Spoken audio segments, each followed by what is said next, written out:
লাইলাতুল বরাতের রাত, ঠিক কিনা বলেন? আর জোরে, কিসের রাত?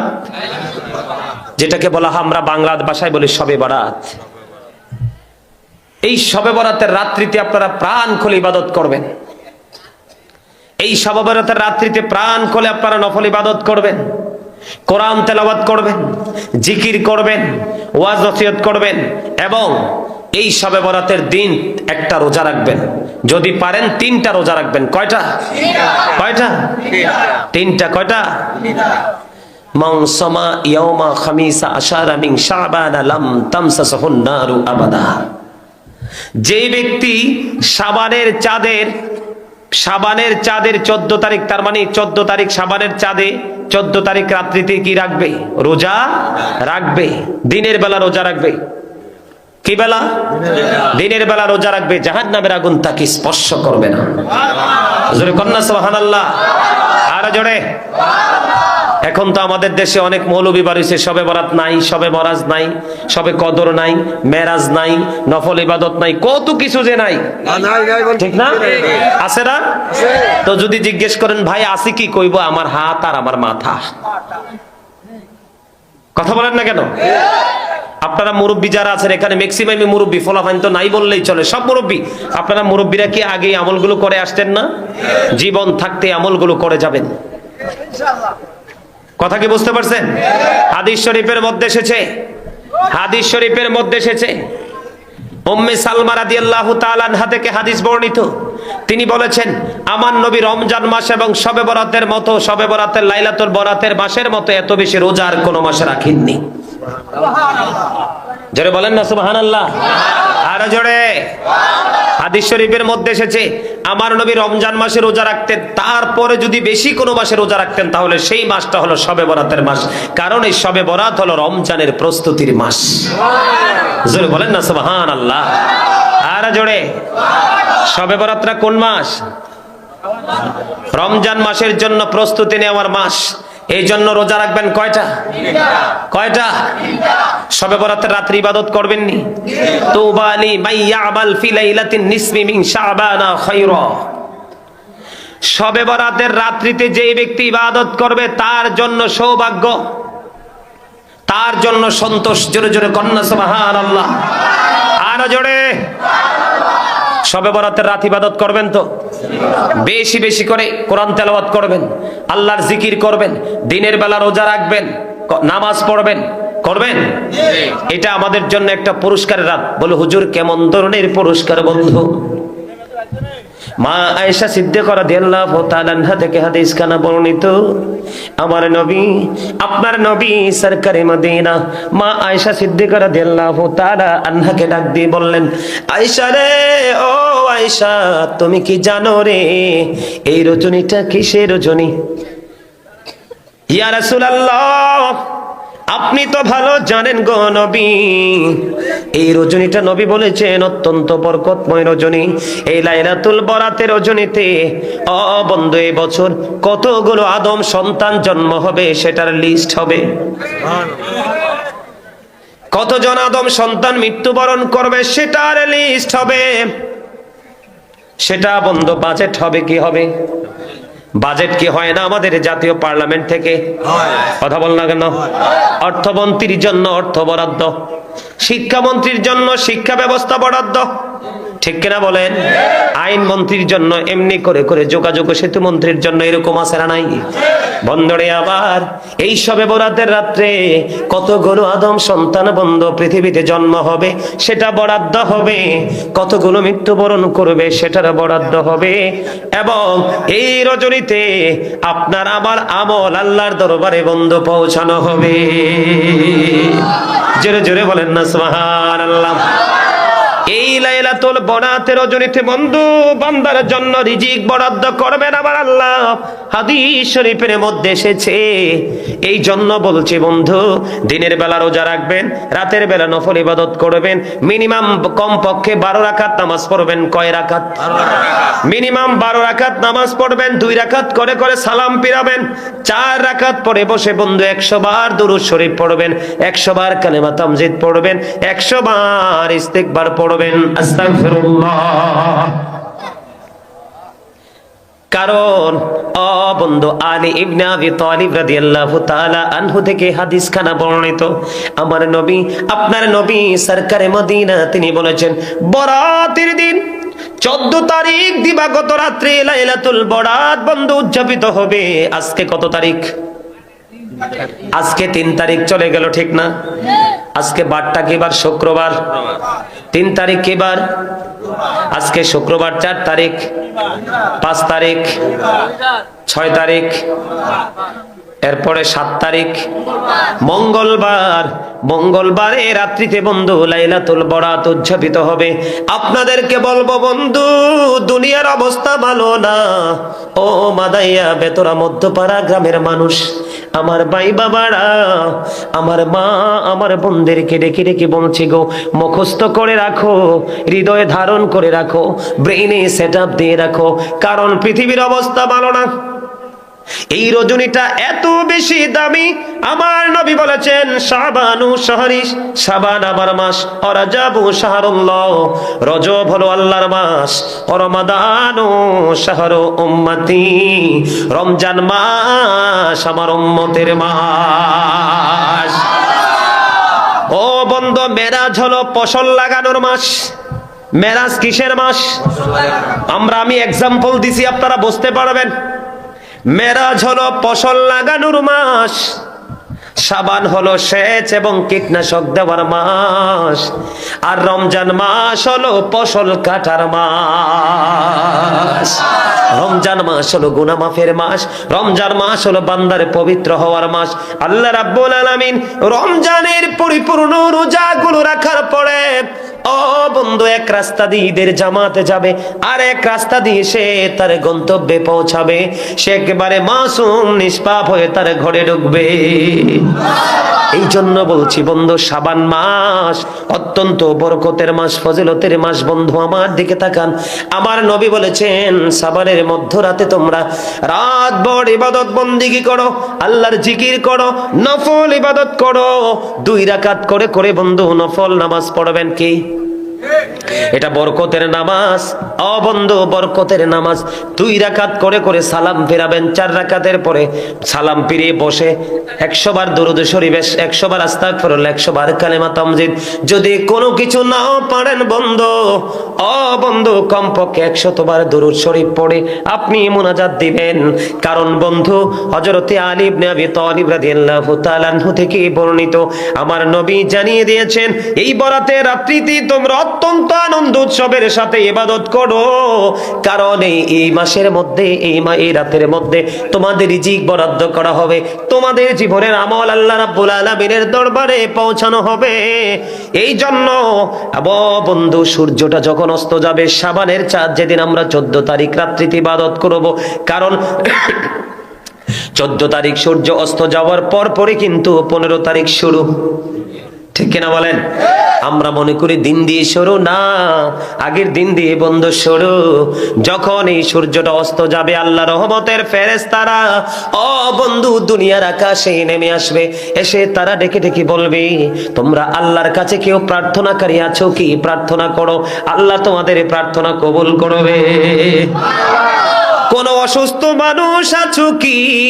আল্লাহর কাছে দরখাস্ত করো, প্রার্থনা করো, আল্লাহ তোমাদেরকে শেফা দান করবে, তোমাদেরকে মুক্তি দান করবে। কোন বিপদগ্রস্ত মানুষ আছো কি?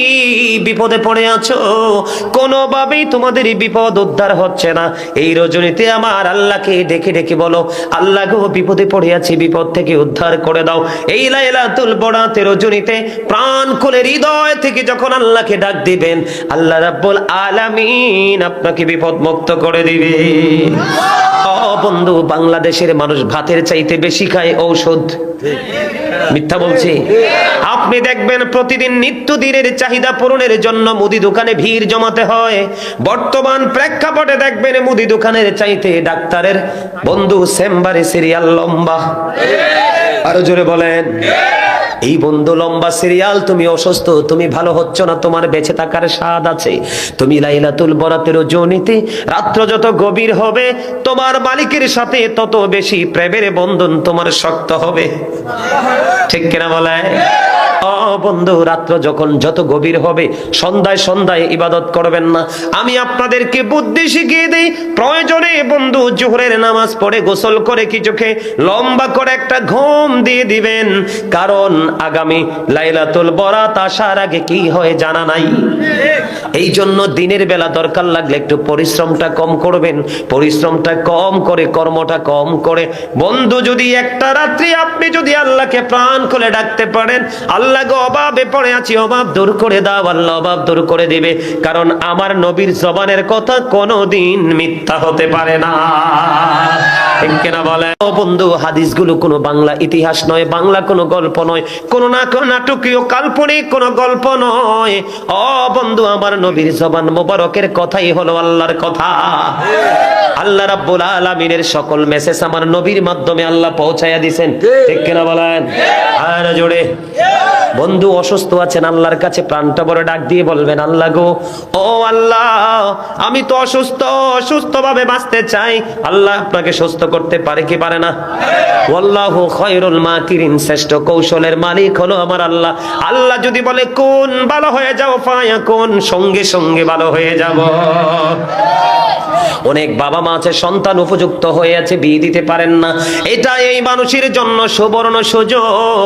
অনেক বাবা মা আছে ছেলেকে বিয়ে দিতে পারে না, মেয়েকে বিয়ে দিতে পারে না। বন্ধু, আমি হাদিস শরীফের যে মূল মর্মমূল ভাষা, সেই ভাষাটা আপনাদের কাছে প্রয়োগ করছি। ছেলে মেয়েকে বিয়ে দিতে পারেন না, বিপদে পড়ে আছেন, লাইলাতুল বরাতের রজনীতে সেজদা দিয়ে আমার আল্লাহকে ডাকেন, নফল ইবাদত করে আমার আল্লাহকে ডাকেন, কারণ আমার আল্লাহ আপনারে দরখাস্ত মঞ্জুর করে নিবি। কারণ বন্ধু, আমার নবী সেই মেসেজ দিয়েছেন, এটা আমরা কোনো মুখস্থ করে বলছি না। অভাবে পড়ে আছেন বন্ধু, আল্লাহকে ডাকেন, আল্লাহ অভাব দূর করে দেবে। ঠিক কিনা বলেন? আর আমি আপনাদেরকে বলবো, লাইলাতুল বরাতের রজনীতে বন্ধু, আপনারা আপন স্বজন যারা কবরে আছে, আছে না নাই? দাদা দাদি নানা নানি পূর্বপুরুষ আত্মীয় স্বজন কবরে আছে না নাই? ও বন্ধু, মা আয়েশা সিদ্দিকা রাদিয়াল্লাহু তাআলা আনহা থেকে হাদিস বর্ণিত, তিনি বলতেছেন, মধ্য রজনীতে আমি আমার রাসূলকে হারিয়ে ফেললাম। কি করলাম? মধ্য রজনীতে আমি আমার রাসূলকে হারিয়ে ফেললাম। বিছানার দিকে নজর দিয়ে দেখি আমার নবী তো বিছানায় নাই। এবার আমি মনে করলাম আমার নবী ওনার অন্য কোন স্ত্রীর ঘরে চলে গেছে। না না, আমি নজর দিয়ে চাইয়া দেখলাম, বন্ধু নিজের চোখে দেখে এসেছি, মদিনার পাশে বন্ধু জান্নাতুল বাকি। আমার নবী ওই মধ্য রজনীতে মা আয়েশা যখন নবীকে তার বিছানায় পেলেন না, মা আয়েশা সিদ্দিকা রাদিয়াল্লাহু তাআলা আনহা দৌড়ে চলে গেলেন জান্নাতুল বাকিতে। এবার জান্নাতুল বাকিতে যাইয়া দেখে আমার নবী জান্নাতুল বাকিতে জিয়ারতরত অবস্থায় আছে। জোরে জোরে বলেন না সুবহানাল্লাহ। আল্লাহু আকবার, আল্লাহু আকবার। নারে রিসালাত বলেন, নারে রিসালাত, ইয়া রাসূলুল্লাহ, নারে রিসালাত, ইয়া রাসূলুল্লাহ। কারণ আল্লাহর নারায়ে তাকবীরের স্লোগান দিলে নারে রিসালাতকে দিতে হবে, রাসূলকে বাদ দেওয়ার সুযোগ আসেনি কোন জায়গা থেকে রাসূলকে বাদ দেওয়ার। আপনি নামাজে যান, যেখানে সুন্নত সেখানে ফরজ, যেখানে ফরজ সেখানেই সুন্নত। আপনি রমজান মাস আসতেছে দেখেন না, রমজান মাস যে আসতেছে দেখেন, দিনের বেলা রোজা রাখা ফরজ, রাতের বেলা তারাবি পড়া সুন্নত। তার মানে আল্লাহ আল্লাহর হাবিব ভাগ করে নিয়েছেন। আল্লাহ যেখানে সেখানে আল্লাহর হাবিবকে আসন রেখেছেন। তো এই জন্য কোন জায়গা থেকে আমরা রাসূলকে জুদা করব না, বরং রাসূলকে বেশি ভালোবাসবো। রাসূলকে বেশি ভালোবাসলেই আল্লাহর ভালোবাসা হয়ে যায়। বন্ধুরে আমার কথা কি বুঝতেছেন? আমার নবী লাইলাতুল বরাতে এত বেশি রোজা রাখতেন। আপনারা 3টা রোজা রাখবেন, কয়টা? মানসামা ইয়াউমা খামিস আশারা মিন শাবান লাম তামসাসহুন নারু আবাদা। আমার রাসূল বলে দিয়েছেন, যে শাবানের চাঁদে দিনের বেলা একটা রোজা রাখবে, কয়টা? একটা রোজা রাখবে। একটু আগে তো ভালো ছিল, এটা ঠিক করে দাও না। দিনের বেলা শবে বরাতের দিন একটা রোজা রাখবে, জাহান্নামের আগুন তাকে স্পর্শ করবে না। জোরে জোরে বলেন না সুবহানাল্লাহ। রাখবেন নি সবাই রোজা? আমার বাড়িতে দাদি আছে, চাচি আছে, মা আছে, খালা আছে, আপনারা ওয়াজ শেষ করে যাবেন। তবে আপনাদেরকে মঙ্গলবারে লাইলাতুল বরাত উদযাপিত হবে। মঙ্গলবারে নয় বন্ধু, রবিবারে রাত্রে ভাত খাবেন, সেহরি খাবেন। কোন বার? রবিবারে রাত্রে সেহরি খাবেন, সোমবারে একটা রোজা রাখবেন, মঙ্গলবারে একটা রাখবেন, বুধবারে একটা রাখবেন, 3টা রোজা রাখবেন। কারণ এই রোজাগুলো রাখা মুস্তাহাব। জোরে জোরে সুবহানাল্লাহ। আর একটু মহব্বতে পড়েন না সুবহানাল্লাহ। সুবহানাল্লাহ বললে কি কষ্ট হয়? সুবহানাল্লাহ তো আল্লাহর জিকির। আল্লাহ বলেছেন ফাযকুরুনি আযকুরুকুম, remember me then I will remember you. তোমরা আমাকে স্মরণ করো, আমি তোমাদেরকে স্মরণ করব। হুজুর কিভাবে স্মরণ করব?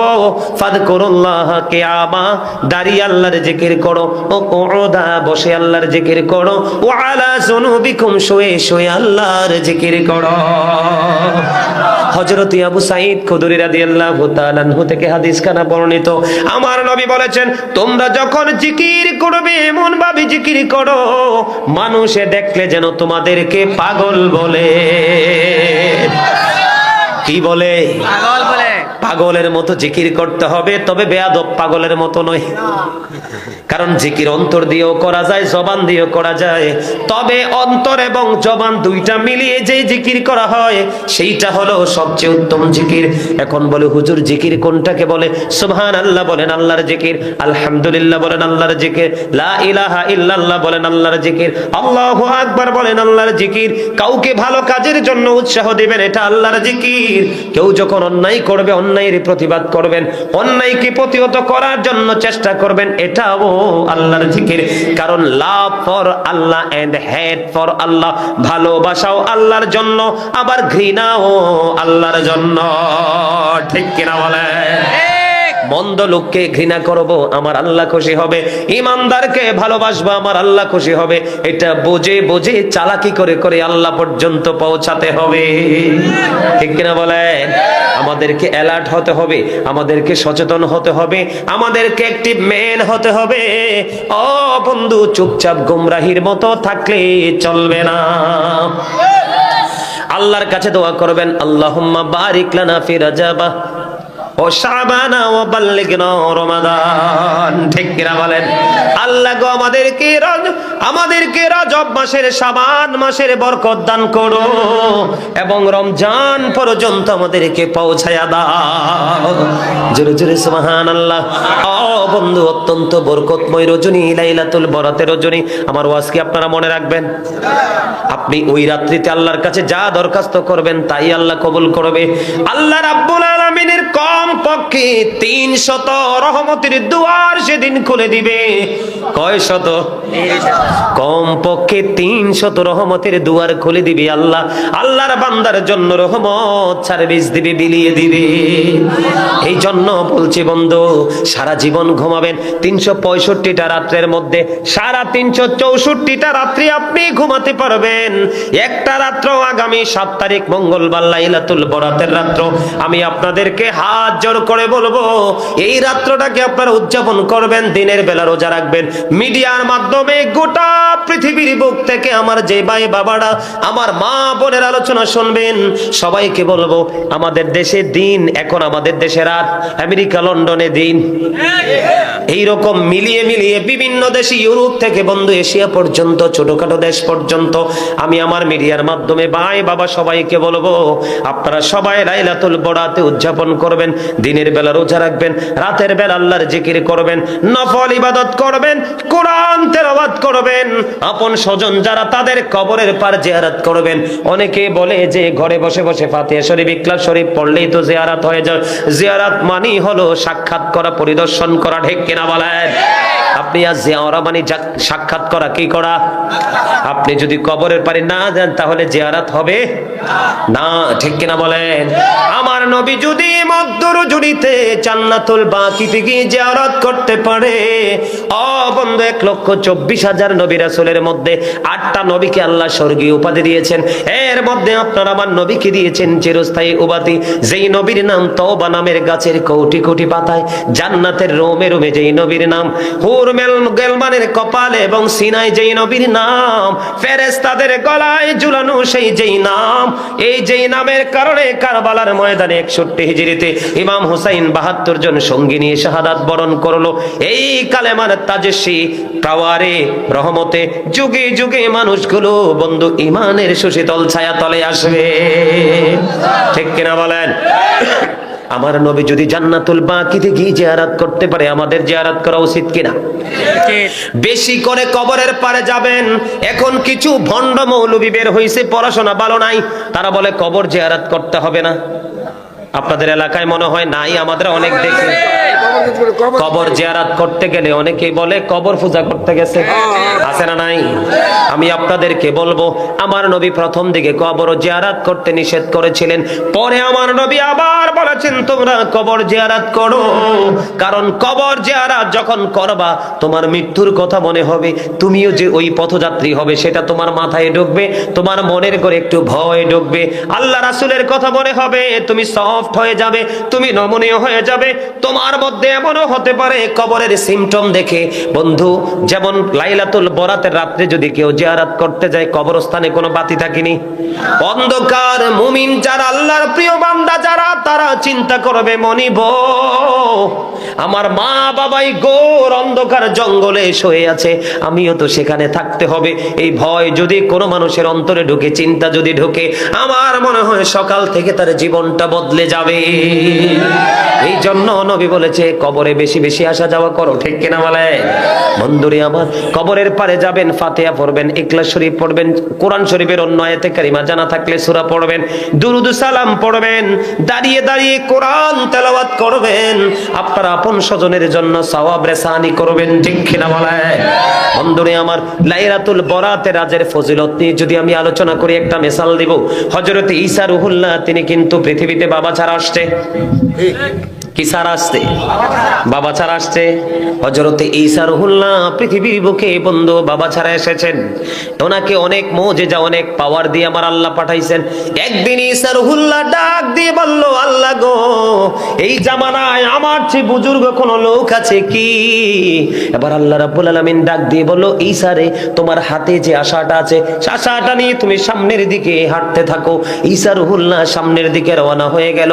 যাইতে যাইতে হঠাৎ করে সামনের দিকে চাইয়া দেখলেন রাস্তার মধ্যখানে বিশাল একটা সাদা পাথর দেখা যায়। মনিব, তোমার ইশারায় তো আমি পথ চলতে শুরু করলাম, এই রাস্তার মধ্যখানে এত বড় পাথর আমি কি করব? আর গায়েব থেকে আওয়াজ আসলো, ঈসা নবীকে বললেন, তোমার হাতের আশা দ্বারা পাথরে আঘাত করো। পাথরে যখন আল্লাহর নবী ঈসা রুহুল্লাহর আশা দ্বারা যখন আঘাত করলেন, আঘাত করতে দেরি পাথরটা ফাইটা দুইটা টুকরা হয়ে যায়। জোরে জোরে সুবহানাল্লাহ। পাথরটা কি হয়ে গেল? ফাইটা দুইটা টুকরা হয়ে গেল। পাথরটা ছিল সাদা পাথর। এবার ঈসা নবী নজর দিয়ে চাইয়া দেখলেন এই পাথরের মধ্যে জয়ীফ এক বৃদ্ধ লোক অবস্থান করতেছে। জয়ীফ এক বৃদ্ধ লোক অবস্থান করতেছে, তার হাতের মধ্যে তাসবিহ, তার সামনে জান্নাতি ফল দেখা যায়। এবার ওই ব্যক্তিটাকে প্রশ্ন করলেন, আপনি কতদিন পর্যন্ত এই পাথরের মধ্যে অবস্থান করতেছেন? কয়, এই পাথরের মধ্যে বসবাসের বয়স আমার 400 বছর। আল্লাহু আকবার। এই যে ফলটা পেয়েছেন, কোত্থেকে পেয়েছেন? কয়, প্রতিদিন আমার খাবার আসে জান্নাত থেকে। আল্লাহ কিন্তু কোরআনে ইনশিওর করেছেন, ইনদা রাব্বিহিম ইউরজাকুন, যারা আল্লাহওয়ালা হয়ে কবরে যাবে, বন্ধু আমার দিকে তাকান, আমার রাসূল বলেছেন, আল কবরু রাউজাতুম মির রিয়াদিল জান্নাতি আও হুফরাতুম মিন হুফারিন নার, কবরটা জান্নাতের একটা বাগান হবে, জাহান্নামের একটা গর্ত হবে, তারই অন্যতম একটা নিদর্শন। এদিক দিয়ে আল্লাহ কোরআনে বলেছেন, ইনদা রাব্বিহিম ইউরজাকুন, দে রিসিভ ফুড ফ্রম আল্লাহ, আল্লাহর প্রিয় মাহবুব বান্দারা জান্নাত থেকে খাবার পায়, আল্লাহর কাছ থেকে তারা খাবার পায়।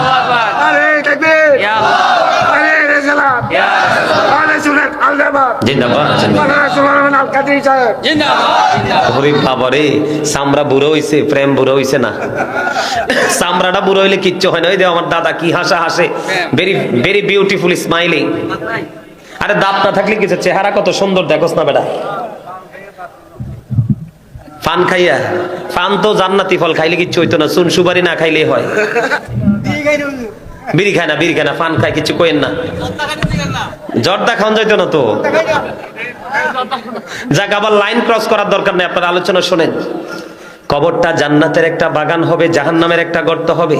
আমার আল্লাহ বলতেছে, আল্লাহর প্রিয় বান্দাদের জন্য জান্নাত থেকে, আল্লাহর কাছ থেকে আল্লাহ খাবার পাঠায়। তারই অন্যতম একটা নিদর্শন, সিম্পটম হলো, ওই লোকটা বলে 400 বছর আমি পাথরের মধ্যে অবস্থান করতেছি, 400 বছর এই ফল কয়ে জান্নাতি ফল আল্লাহ বরাদ্দ দিয়েছেন। সুবহানাল্লাহ। এবার আল্লাহর নবী ঈসা রুহুল্লাহ সেজদায় পড়ে আল্লাহকে ডেকে ডেকে বলে, আল্লাহ গো, আমার তো ভুল হয়ে গেছে। আল্লাহ গো, আমি তো মনে করেছি আমার চেয়ে বুজুর্গ আর কেউ নেই। এই পাথরের মধ্যে যে বৃদ্ধ লোক 400 বছর অবস্থান করতে, সে তো আমার চাইতেও বুজুর্গ। এবার আল্লাহ রাব্বুল আলামিন ঈসা নবীকে ডাক দিয়ে বলল, ঈসা রে, তুমি শুনে রাখো, লাইলাতুল বরাতের রাত্রিতে আমার যে বান্দাগুলো প্রাণ খুলে আমি আল্লাহকে ডাকবে, আমার ইবাদত করবে, আমার হাবিব যে সিস্টেম দেখিয়ে দিয়েছে সেই সিস্টেম অনুযায়ী আমল করবে, আমি আমার ওই বান্দাগুলোকে, আমার হাবিবের উম্মতগুলোকে, এই যে পাথরের মধ্যে 400 বছর অবস্থান করতেছে ওই ব্যক্তির চাইতে আরো বুজুর্গ, তার চাইতে বড় বুজুর্গ হিসাবে কবুল করব। জোরে জোরে বলেন না সুবহানাল্লাহ। সুবহানাল্লাহ ওয়ালহামদুলিল্লাহ, লা ইলাহা ইল্লাল্লাহ, সুবহানাল্লাহ আলহামদুলিল্লাহ, লা ইলাহা ইল্লাল্লাহ, লা ইলাহা ইল্লাল্লাহ, লা ইলাহা ইল্লাল্লাহ। আরশি কুরসি লৌহ কলম সৃষ্টি যাহার অসিলা, আরশি কুরসি লৌহ কলম সৃষ্টি যাহার অসিলা, নিজে আল্লাহ খুশি হইয়া নাম রাখলেন হাবিবুল্লাহ। সুবহানাল্লাহ আলহামদুলিল্লাহ, লা ইলাহা ইল্লাল্লাহ, লা ইলাহা ইল্লাল্লাহ, লা ইলাহা ইল্লাল্লাহ। নামের সাথে নাম মিশাইয়া যারে আল্লাহ পাঠাইলা, নিজে আল্লাহ দোস্ত বলে তাহার প্রেমে মজিলা। সুবহানাল্লাহ আলহামদুলিল্লাহ, লা ইলাহা ইল্লাল্লাহ, লা ইলাহা ইল্লাল্লাহ, লা ইলাহা ইল্লাল্লাহ, লা ইলাহা ইল্লাল্লাহ মুহাম্মাদুর রাসূলুল্লাহ সাল্লাল্লাহু আলাইহি ওয়াসাল্লাম। জোরে জোরে বলেন আলহামদুলিল্লাহ। ওয়াজটা ভালো লাগেনি আপনাদের কাছে? আমি আজ কয়েকদিন যাবত চিন্তা করতেছি যে লাইলাতুল বরাত নিয়ে একটু ওয়াজ করবো, এই জন্য আপনাদেরকে একটু ওয়াজটা শোনাই দিলাম। একটু আপনারা তো জানেন, তারপরও আবার একটু মনে করাই দিলাম, আর একটু বেশি ভালো লাগবে, ঠিক না? এখন ঈসা নবী ডাক দিয়ে বললেন, কি চাচা কি কিছু বলবেন? না না। ঈসা রুহুল্লাহ যখন বলল, উনি বলে বলে বললেন, আমার চাইতে বুজুর্গ লোক আমার সামনে। আল্লাহ ডাক দিয়ে বললেন, ঈসা রে, আমার হাবিবের উম্মত গুলো যদি লাইলাতুল বরাতের রজনীতে এমনি করে নির্দেশ অনুযায়ী আমল করতে পারে, তাহলে ওই ব্যক্তির চাইতে বুজুর্গ বলে আমি আমার হাবিবের উম্মত গুলোকে কবুল করে নিব। এবার ঈসা নবী একটা ডাক দিয়ে বলে, আল্লাহ তুমি যদি আমাকে নবী না বানাইয়া আখিরে নবীর উম্মত যদি বানাইতা, আমি ধন্য হতাম। এই সবে বরাত অত্যন্ত নিয়ামতের একটা রাত, ভাগ্য রজনী। আপনার রিজিক বরাদ্দ হবে, আপনার আমল আল্লাহর দরবারে পৌঁছে যাবে। বেশি করে জিকির করবেন। কি করে? বেশি করে জিকির। নামাজ হলো আল্লাহর জিকিরের জলসা। নামাজ কি? আল্লাহর জিকিরের জলসা, যেটা একই জায়গায় দাঁড়িয়ে এবং বসে সম্পন্ন করা হয়, এটা হলো আল্লাহর জিকিরের জলসা। আর হজ হলো আল্লাহর জিকিরের জুলুস, যেটা বিভিন্ন জায়গা পরিদর্শন করে সম্পন্ন করতে হয়। করবেন না? নামাজ পড়বেন তো? মনে যতক্ষণ চাই ততক্ষণ নামাজ পড়বেন, দুরুদ পড়বেন, জিকির করবেন, কিয়াম করবেন, জিকির বেশি করবেন, দুরুদ বেশি পরে করবেন। হযরতে আনাস রাদিয়াল্লাহু তাআলা আনহু থেকে বর্ণিত হাদিসখানা এসেছে দাইলামি শরীফের মধ্যে। আমার নবী, আপনার নবী, দো জাহানের বাদশা নবী জানিয়ে দিয়েছেন, কেউ যদি মদিনাওয়ালার সাথে প্রেমের ডুরি লাগাইয়া প্রতিদিন 1000 বার দুরুদ পড়তে পারে, জান্নাত না দেখা পর্যন্ত তার মরণ হবে না। তাহলে এই যে বরকতের রাত, কি এই রাতকে ইন্না আনজালনাহু ফি লাইলাতিল মুবারাকাহ, ঠিক কিনা বলে? বরকতের রাত। এই বরকতের রাত্রিতে বেশি বেশি করে নবীর দুরূদ পড়বেন, কারণ নবীর দুরূদে আল্লাহ পর্যন্ত পৌঁছা যায়, ঠিক কিনা বলেন? বেশি বেশি করে জিকির করবেন। আল্লাহ সম্পর্কে শবে বরাতের রাত্রি বসে বসে পজিটিভ চিন্তা করবেন। বলে হুজুর কেন? হযরতে আবু হুরায়রা রাদিয়াল্লাহু তাআলা আনহু থেকে হাদিসখানা বর্ণিত। হাদিসখানা এসেছে তিরমিজি শরীফের মধ্যে। আমার নবী বলেছেন, আল্লাহকে নিয়ে আল্লাহর বান্দা যেমন মনে করবে, যেমন ভাববে, যেমন চিন্তা করবে, আল্লাহ ওই বান্দার সাথে তেমন। আপনি আল্লাহকে যেমন মনে করবেন, আল্লাহ আপনার সাথে তেমন আচরণ করবে। যখন আপনি আল্লাহর জিকির করবেন, আল্লাহ আপনার আমার সঙ্গে থাকবে। যখন বান্দা জিকির করতে করতে আল্লাহর দিকে 1 বিঘা পরিমাণ এগিয়ে যাবে, হাদিস শরীফ প্রমাণ করে আমার আল্লাহ বান্দার দিকে 1 গজ পরিমাণ এগিয়ে আসে। আপনাদের এই মসজিদ আছে না? মসজিদে সবাই আল্লাহর ঘর বাইতুল্লাহতে সবাই আনুষ্ঠানিকভাবে জিকির, মিলাদ, কিয়াম, দুরূদ, জিকির, কোরআন তেলাওয়াত সব করবেন। বলে হুজুর কেন? আমার নবী জানিয়ে দিয়েছেন, কোন বান্দা যখন কোন মজলিসে, কোন জলসায় আল্লাহর জিকির করে, আল্লাহ ডেকে ডেকে বলে, আমি আমার ওই বান্দার জিকির তার চাইতে উত্তম জলসায় করি। বন্ধুরে আমার, বান্দা যখন আল্লাহর দিকে এক হাত পরিমাণ এগিয়ে যায়, বান্দার দিকে আল্লাহ 2 হাত পরিমাণ এগিয়ে আসে। বান্দা যখন আল্লাহর দিকে হেঁটে হেঁটে যেতে চায়, আল্লাহ আল্লাহর বান্দার দিকে বন্ধু দৌড়ে চলে আসে। এই জন্য বলছি, এই লাইলাতুল বরাতের রাত্রিতে বন্ধু আবারও বলছি, কোরআন তেলাওয়াত করবেন, আল্লাহর জিকির করবেন, নফল ইবাদত করবেন, দিনের বেলা রোজা রাখবেন। একটা রোজা যদি আপনি বরাতের দিন রাখতে পারেন, জাহান্নামের আগুন আপনাকে কখনোই স্পর্শ করবে না। আর জোরে বলেন না সুবহানাল্লাহ। আল্লাহ যেন আমাদেরকে লাইলাতুল বরাতকে প্রাণ ভরে দিন এবং রাত্রিকে উদযাপন করার তৌফিক দান করে, সকলে বলেন আমিন। আর জোরে বলেন আমিন। আর একটু মহব্বতে তাবারুক আছে না? তাবারুক নাই? তাহলে সব তো সাচ্চা লোক, সব সাচ্চা। আপনাদেরকে আমি একটা কথা বলি, আপনাদের মাহফিলে কিন্তু মুরব্বী মানুষ বেশি, ফোলাফাই নাই। তোমরা যেই থাকাটা আসো না, আমি তো তোমরা ফলো করতেছি। আমি করি জিকির, তোমরা করো ঢং। তোমরা এরকম থাকা আসো, এই থাকা দিয়ে লাভ নাই তোরে ভাই। নমনীয়তার সাথে, কারণ এই জিকির আল্লাহ। কার? আল্লাহ। কার? দরুদ কার? নবীর প্রেমের দরুদ। আল্লাহ এবং আল্লাহর হাবিবকে জীবনের চাইতে বেশি ভালোবাসতে হবে। নবীকে যদি আপনি জীবনের চাইতে বেশি ভালোবাসতে না পারেন, তাহলে কখনোই আপনি ইমানদার নন। তা আমি নবীর প্রেমের দুরূদ পড়ি, আপনি হাসেন, তো আপনি কি উম্মত হইলেন? মনে রাখবেন, কিয়ামতের দিন নবী যার পক্ষে সুপারিশ করবে, তার নসিবে শাফায়াত জুটবে। নবী যার পক্ষে কথা বলবে না, তার সুপারিশ, তার নসিবে নেয়ামত জুটবে না। কারণটা হলো, I am from the light of Allah and everything has been created from my light। রাসূল বলতেছেন, আমি হলাম আল্লাহর নূর থেকে, সৃষ্টির প্রত্যেকটা বস্তু আমি নবীর নূর থেকে। সুবহানাল্লাহ। জোরে কন্না সুবহানাল্লাহ। The very first thing Allah created was my light। আমি ওই সময় নবী যখন আদম ছিল দেহ এবং রূহের মাঝে। I was a prophet when Adam was mixture of water and mud। আমি ওই সময় নবী যখন আদম ছিল কাদা মাটির মাঝে। জোরে কন্না সুবহানাল্লাহ। Allah is all in all, follow his law and light for eternal success। আল্লাহ সব কিছু ঠিক কিনা বলে? কিন্তু ফলো করতে হবে কাকে?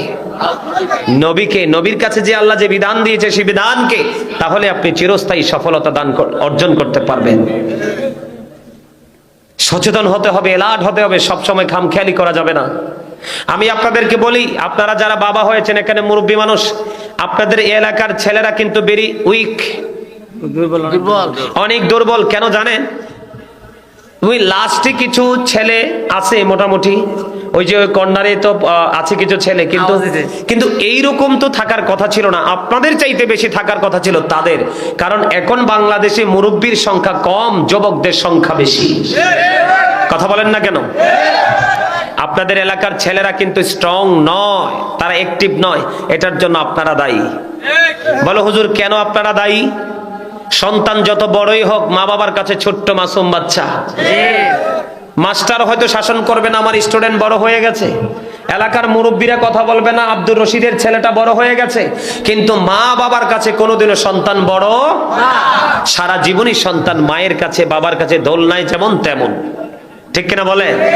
সম্মানিত উপস্থিতি, আপনাদের মধ্যে কিছু হিসাব নিকাশের গরমিল আছে। সেই গরমিলের মধ্যে আমি ছোট্ট একটা হাদিস শরীফ আপনাদেরকে বলবো। আমার নবী, আপনার নবী সরকারে মদিনা, তিনি বলেছেন, পিতামাতাকে দায়িত্ব দিয়েছেন। এই জন্য আমি প্রায় সময় বলি, every parent should take care their children very carefully. প্রত্যেকটা পিতামাতার উচিত তাদের সন্তানের দায়িত্ব যত্ন সহকারে পালন করা। আর আমরা সন্তান হিসাবে আমাদের উচিত, we should obey our parents. আমাদের প্রত্যেকের উচিত আমাদের পিতামাতাকে মান্য করা। কেননা paradise of the child under the feet of the mother. মায়ের পায়ের নিচেই সন্তানের জান্নাত। ইন্নাল জান্নাতা তাহতা আকদামিল উম্মাহাতিকুম। মায়ের পায়ের নিচে, তোমাদের মায়ের পায়ের নিচেই তোমাদের জান্নাত। রাসূলকে যখন প্রশ্ন করা হলো, উত্তম ব্যবহার আমার কাছ থেকে কে বেশি পাবে? তোমার কি অন্তরে কি প্রেমের জোয়ার আসছে? প্রেম, ভালোবাসা মনে হয়েছে? কার কথা মনে হয়েছে? রাসূলকে যখন প্রশ্ন করা হলো, আমার কাছ থেকে সবচেয়ে ভালোবাসা কে পাওয়ার হক বেশি? রাসূল বললেন, ক্বালা উম্মুকা, তোমার মা, ইউর মাদার। রাসূলকে আবার প্রশ্ন করা হলো, ক্বালা সুম্মা মান, তারপরে কে? রাসূল বললেন, ক্বালা উম্মুকা, তোমার মা, ইউর মাদার। রাসূলকে আবার প্রশ্ন করা হলো, ক্বালা সুম্মা মান ইয়া রাসূলুল্লাহ, নেক্সট কে? রাসূল বললেন, ক্বালা উম্মুকা, ইউর মাদার, তোমার মা। আবার রাসূলকে প্রশ্ন করা হলো, ক্বালা সুম্মা মান, নেক্সট কে? রাসূল বললেন, ক্বালা আবুকা, ইউর ফাদার, তোমার বাবা। সুবহানাল্লাহ। দেখেন মা বাবার মর্যাদা আল্লাহর কাছে কত বেশি। আল্লাহ বলেছেন, ওয়া'বুদুল্লাহ ওয়ালা তুশরিকু বিহি শাইয়্যান ওয়া বিল ওয়ালিদাইনি ইহসানা। ওয়া'বুদুল্লাহ, তোমরা আল্লাহর ইবাদত করো। ওয়ালা তুশরিকু বিহি শাইয়্যান, আল্লাহর সাথে কোনো কিছুকে শরীক করিও না। ওয়া বিল ওয়ালিদাইনি ইহসানা, মা বাবার সাথে ভালো আচরণ করতেই থাকো। সুবহানাল্লাহ। মা বাবার স্থান কোথায়? আল্লাহর কোরআনে। জোরে কইতেন না সুবহানাল্লাহ? সেই বাবা মা বর্তমানে উদাসীন। সেই বাবা বর্তমানে কি? উদাসীন। বলে হুজুর কেন বললেন উদাসীন? উদাসীন এই জন্য বলেছি, বর্তমান যুগের ছেলেরা ইহুদি খ্রিস্টানের কালচার বেশি পছন্দ করে। চুলের মাথা, চুলটাকে 3 তলা 4 তলা ফাউন্ডেশন করে।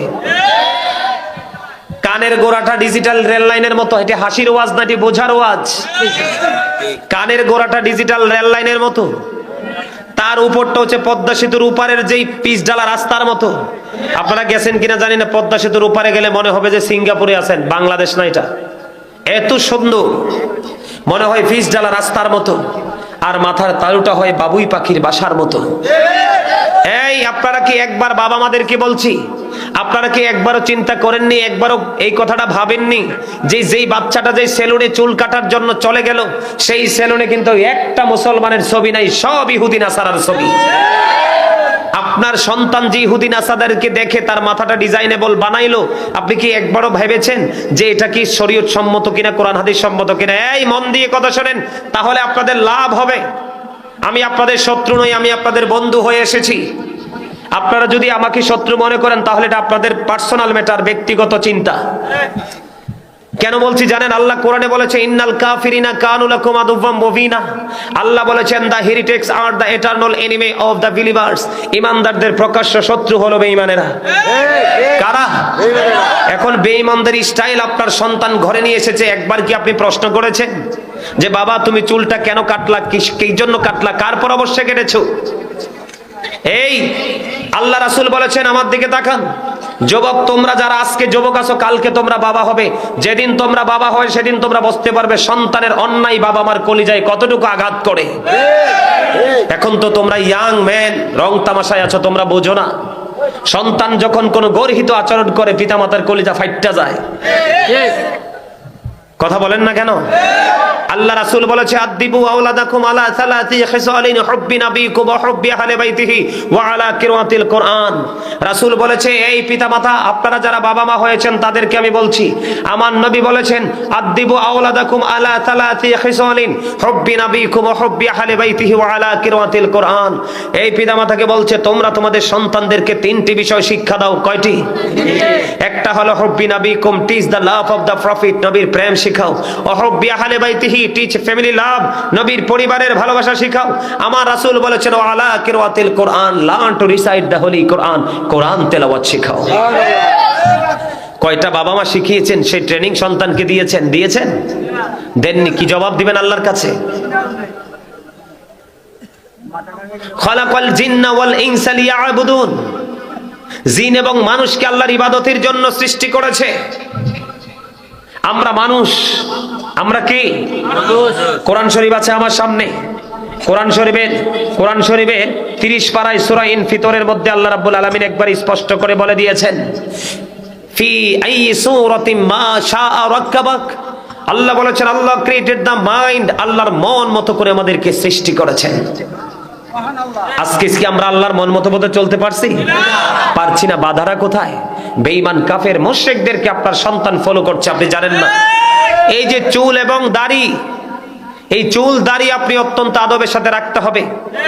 সম্মানিত উপস্থিতি, আমি কোন দিক দিয়ে আপনাদেরকে আলোচনা শোনাবো? বর্তমান প্রেক্ষাপটে যুবকরা এত নষ্ট হয়েছে, ম্যাক্সিমাম যুবকদের পরনে দেখবেন জিন্স প্যান্ট, উপর দিয়ে নাভির নিচে, নিচে দিয়ে টাকনুর নিচে, আবার মাঝখান দিয়ে থাকে সিরা। আছে না নাই? আপনারা শুধু একটু ধৈর্য ধরে বোঝেন এটা কতটা দুষ্ট একটা পোশাক। এই পোশাকটা কিন্তু কোনো ঈমানদার আবিষ্কার করে নাই। যুবকদেরকে বলছি তোমরা আমার কথাগুলো একটু মন দিয়ে শোনো, কারণ তোমরা যুবক, এখনো তোমাদের ইয়াং, তোমাদের রক্ত গরম, তোমরা যা ইচ্ছা তা করতে পারবে। মুরব্বীরা 20 রাকাত নামাজ পড়ে ক্লান্ত হয়ে যাবে, তোমরা 100 রাকাত পড়লেও ক্লান্ত হবে না। কারণ সময়ের তালে তালে মানুষের সবকিছু মাইনাস হয়ে যায়। আমি যুবকদেরকে বলতে চাই, এই পৃথিবী থেকে সূর্যটা 9,13,00,000 মাইল দূরে। সূর্যের আলো পৃথিবীতে আসতে সময় লাগে মাত্র 8 মিনিট 20 সেকেন্ড। প্রতি সেকেন্ডে 1,86,000 মাইল বেগে পৃথিবীর দিকে ছুটে আসে। এই সূর্যের তাপ অনেক আবরণ ভেদ করে আসে, আমরা সইতে পারি না। কাল কিয়ামতের দিন সোহাত ডাইরেক্টলি একবারে মাথার উপরে থাকবে। সূর্যের তাপে মানুষের মাথার মগজ গরুর গোস্তের পাতিলের মতো টকবক টকবক করে উতরাইতে থাকবে। পুরো শরীরটা দুর্গন্ধময় হয়ে যাবে, ঘামের মধ্যে ডুবে থাকবে। কিন্তু সেই ভয়ঙ্কর দিন আসমান থাকবে না। থাকবে? আসমান ভেঙ্গে চৌচির হয়ে যাবে। সেদিন আসমান থাকবে না, শুধুমাত্র থাকবে আল্লাহর আরশ। আল্লাহর হাবিব বলেছেন সেই দিন আল্লাহর আরশের ছায়ার নিচে 60টা দলকে আল্লাহ জায়গা করে দিবে। এর মধ্যে একটা দল থাকবে যারা যৌবনকালী ইয়াং ম্যান, যারা যুবক, যারা রং তামাশা বাদ দিয়ে আলেমদের পিছে পিছে সময় দিয়েছে, আলেমদের কাছ থেকে ওয়াজ নসিহত শুনে তার জীবনে শুধু আমল করেছে। আল্লাহ রাসূল বলেছেন যুবকেরা তোমরা শোনো, তোমাদের জন্য গুড নিউজ, যে সেই ভয়ঙ্কর দিন এত ভয়ঙ্কর হবে, এত ভয়ঙ্কর পরিস্থিতি হবে। মা আয়েশা সিদ্দিকা রাদিয়াল্লাহু তাআলা আনহা আমার নবীকে প্রশ্ন করেছিল, নবী গো কাল কিয়ামতের দিন নারী পুরুষ কি উলঙ্গ থাকবে গো নবী? এবার আমার নবী বললেন নারী পুরুষ কারো পরনে পোশাক থাকবে না, তারা ল্যাংটা হয়ে উলঙ্গ হয়ে উঠবে। নবী গো তারা কি নারী পুরুষ একজন আরেকজনের দিকে নজর দিবে না? আমার নবী বলেছেন আয়েশা রে, ও আয়েশা শুনে রাখো, ওই দিনটা এত ভয়ঙ্কর, এত বিপজ্জনক হবে রে, কেউ কারো দিকে নজর দেওয়ার মতো কোনো সুযোগ থাকবে না। এত এত ভয়ঙ্কর হবে, এত বিপজ্জনক হবে বন্ধু। কিন্তু যুবকের দল, তোমরা যারা বসেছো একটু হাসো আর যাই করো, অন্য যুবকদের চাইতে তোমরা উত্তম। কারণ অন্য যুবকরা ফেসবুক নিয়ে, টুইটার নিয়ে, ইনস্টাগ্রাম নিয়ে, ফেসবুক নিয়ে পড়ে আছে ঘরে। কিন্তু তোমরা যদিও হেসেছো, তোমরা যদিও অমনোযোগী ছিলে, তারপরে ওদের চাইতে তোমরা দামি। বলে হুজুর কেমনে আমরা দামি? কারণ মানুষের পবিত্র কাজের ক্ষেত্রে সবচেয়ে বড় বাধা হলো মানুষের জীবনে শয়তান। শয়তান হিন্দু, খ্রিস্টান, বৌদ্ধ, ইহুদি, নাসারার কাছে কোনোদিনও যাবে না, কারণ তারা এমনিতেই জাহান্নামী। শয়তানের কাজ হলো মানুষকে জাহান্নামী বানানো। ইমানদাররা যখন আমল করতে চাইবে, শয়তান তাদেরকে বাধা দেওয়ার চেষ্টা করবে। যুবক তোমরা যারা আজকে, অন্য সকল যুবক ঘরে ঘুমিয়ে আছে, তাবারুক নাই, আমি মনে করেছি তাবারুক আছে, তাবারুকের নেশায় তোমরা বসেছো। না, তোমাদের মানসিকতা অত্যন্ত সুন্দর, অত্যন্ত চমৎকার। তোমরা যারা জান্নাতের বাগানে প্রবেশ করেছো, তোমরা আজকে শয়তানকে হারিয়েছো। কারণ শয়তান চায় না মানুষ জান্নাতের বাগানে আসুক, কোরআন হাদিসের আলোচনা শুনে হেদায়েত হোক। তোমরা যারা এসেছো জান্নাতের বাগানে, শয়তান গেইটে দাঁড়িয়েছে তোমাদেরকে বাধা দেওয়ার জন্য। আমি আপনাদেরকে আরেকটা মজার খবর দিব। আল্লাহ বলেছেন ইন্না কাইদা শাইতানি কানা দাঈফা। আল্লাহ বলেছেন শয়তান ডিসিপশন ইজ ভেরি উইক। শয়তানের ধোঁকা মুমিনের জন্য একেবারে দুর্বল। হাজার চেষ্টা করলেও আল্লাহর গোলামি থেকে মুমিনকে আটকাতে পারবে না। চমৎকার না খবরটা? ওয়াজ করছে কে? ইন্না শাইতানা লাকুম আদুওয়ান ফাত্তাখিযুহু আদুওয়া। শয়তান is the eternal enemy of the believers. ইমানদারদের প্রকাশ্য শত্রু হলো শয়তান। যারা আজকে জান্নাতের বাগানে আসতে পারেনি, তারা শয়তানের কাছে হেরে গেছে। যারা শয়তানের কাছে হারবে, তাদের ঠিকানা হবে জাহান্নাম।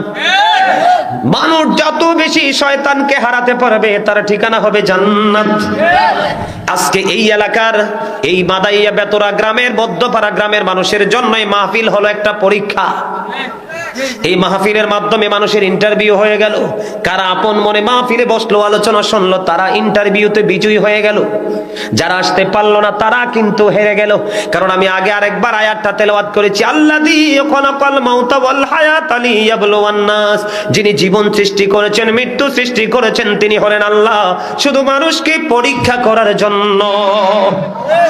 আজকে যারা জান্নাতের বাগান এসেছো যুবক, তোমাদেরকে আমি একটু মেসেজ দিতে চাই। তোমরা আগে উপস্থিত ছিলে কিনা জানি না, আমি তোমাদেরকে বলে দিতে চাই, কিয়ামতের দিনে মৃত্যুর পরে মানুষ আর মরতে পারবে না।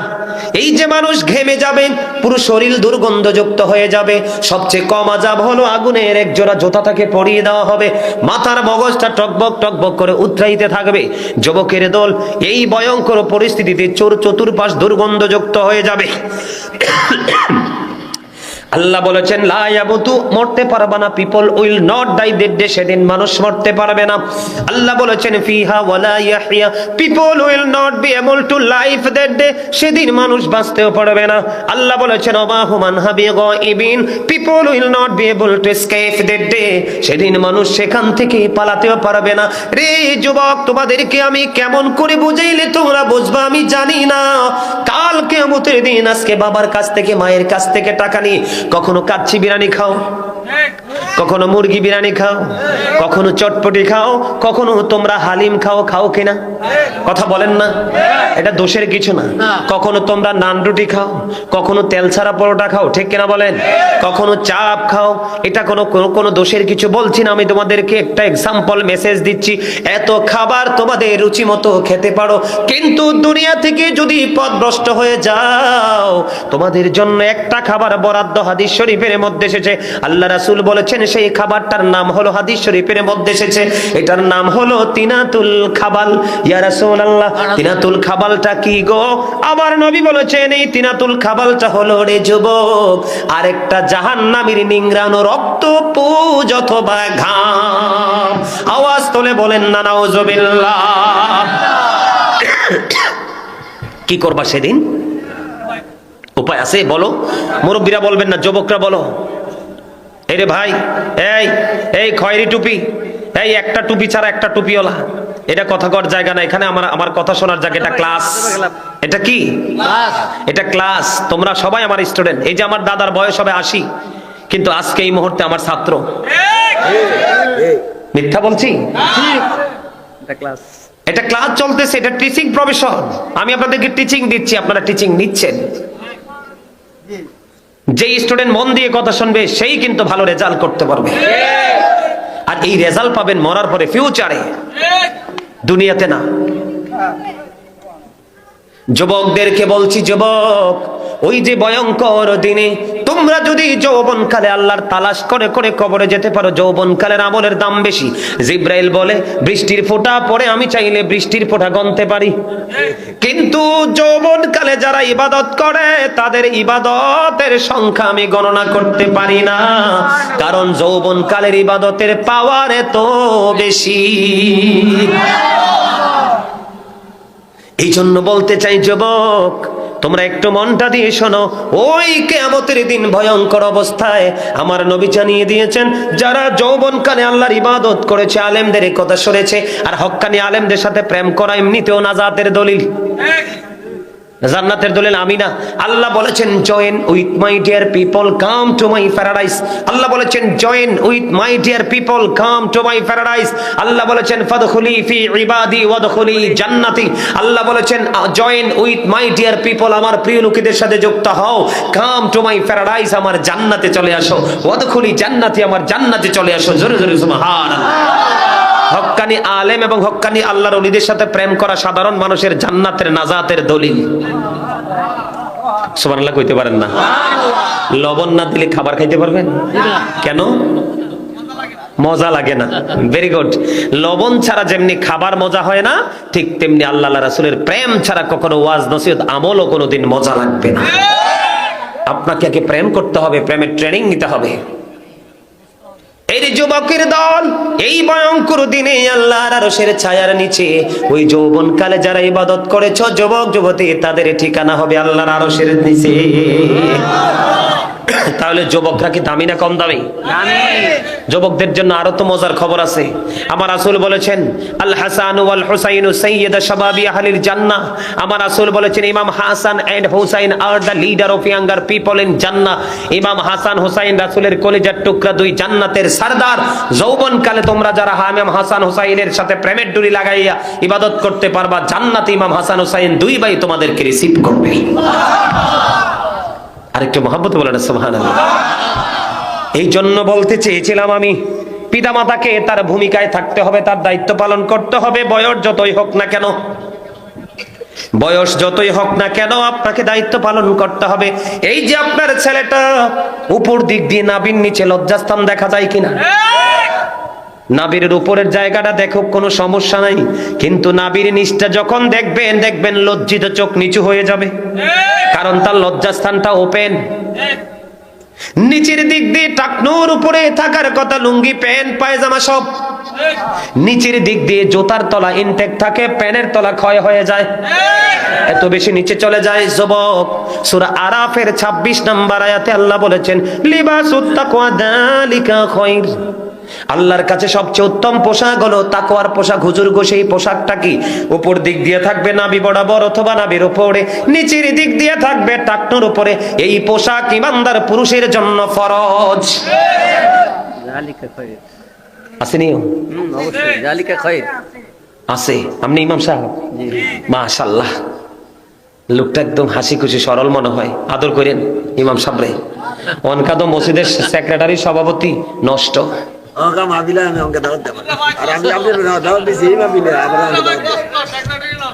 হ্যাঁ হ্যাঁ, আছে না? ম্যাক্সিমাম নষ্ট, সুদখোর, ঘুষখোর, চিটার বাটপার, টাউট। ইমাম সাহেব ওয়াজ করতে পারে না, জুমার দিনে মায়ের দিব দইরা। ঠিক কিনা বলেন? আপনাদের এখানকার কথা বলছি না, ম্যাক্সিমাম জায়গায় আছে। আছে না? আছে না? মিথ্যা বললাম? বন্ধুরে আমার দিকে তাকান। যুবক, তোমাদের জন্য ওয়াজটা করছে, কারণ মুরব্বীরা এখনো তারা নম্রতা ভদ্রতা আছে, তোমরা জানো না, এই জন্য করতে পারো না। এই যে উপর দিক দিয়ে নাভির নিচের পোশাকটা পরেছো, লজ্জাস্থান দেখা যায়। আল্লাহ বলেছেন ইয়া বানি আদামা কদ আনজালনা আলাইকুম লিবাসান ইউয়ারি সাওআতিকুম ওয়ারিশান ওয়া লিবাসুত তাকওয়া যালিকা খায়র। আল্লাহ বলেছেন আমি আদম সন্তানের জন্য পোশাক দিয়েছি লজ্জাস্থান ঢাকার জন্য। লজ্জাস্থান ঢাকলে তার সৌন্দর্য বৃদ্ধি পায়। তবে এই পোশাকের মধ্যে সবচেয়ে উত্তম হলো তাকওয়ার পোশাক, যেটা ইমানদাররা উপর দিয়ে নাভি বরাবর অথবা উপরে নিচের দিক দিয়ে টাকনোর উপরে রাখবে। বন্ধু, এখন যদি আপনি উপর দিয়ে না টাকনোর নিচে, উপর দিয়ে নাভির নিচে, নিচে দিয়ে টাকনোর নিচে থাকে, তাহলে আপনার লসটা কি আমি আপনাকে বলি, আপনি সীমা লঙ্ঘন করেছেন। ইন্নাল্লাহা লা ইয়াহদি মান হুয়া মুসরিফুন কাযাব। ঠিক।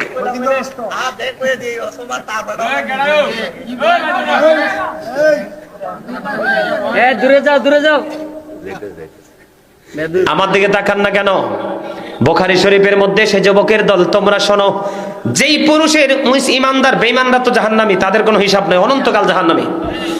যুবক, তোমাদেরকে বলছি, যেই পোশাকটা তোমাদের টাকটুর নিচে চলে যাবে তার ঠিকানা হবে জাহান্নাম। এখন এই পোশাক পরে নামাজ পড়লে হবে কিনা, একটা হাদিস শরীফ বলবো আমি আপনাদেরকে। আমার নবী মসজিদে অবস্থান করতেছেন, হঠাৎ করে একজন ব্যক্তি এসে নামাজের নিয়ত করে ফেললো। নামাজের নিয়ত করার পরে নবী বললেন, তুমি ওযু করে আসো। তিনি ওযু করতে গেলেন, ওযু করে এসে আবার নামাজের নিয়ত বাঁধলেন। নবী বললেন, তুমি ওযু করে আসো। তিনি আবার ওযু করতে গেলেন, ওযু করে এসে তিনি আবার বন্ধু নামাজের নিয়ত করলেন। নবী বললেন, তুমি ওযু করে আসো। বারবার কেন গো ওযুর কথা বলছে? নবীর রহস্য নিশ্চয় আছে, ঠিক কিনা বলেন? নবী বারবার বলছেন, নিয়ত ভেঙে ওযু করতেছেন। ইয়া রাসূলুল্লাহ, কেন গো বারবার ওযুর কথা বলছেন? আমার নবী ডাক দিয়ে বললেন, বারবার ওযুর কথা বলার কারণ হলো, বারবার ওযুর কথা বলার কারণ হলো, এখানে সবচেয়ে বড় কারণ হলো বন্ধু, যেই পোশাক পরে সে নামাজে দাঁড়িয়েছে, সেই পোশাক পরে কিয়ামত পর্যন্ত নামাজ পড়লেও নামাজ কবুল হবে না, কারণ তার পোশাকটা টাকনুর নিচে।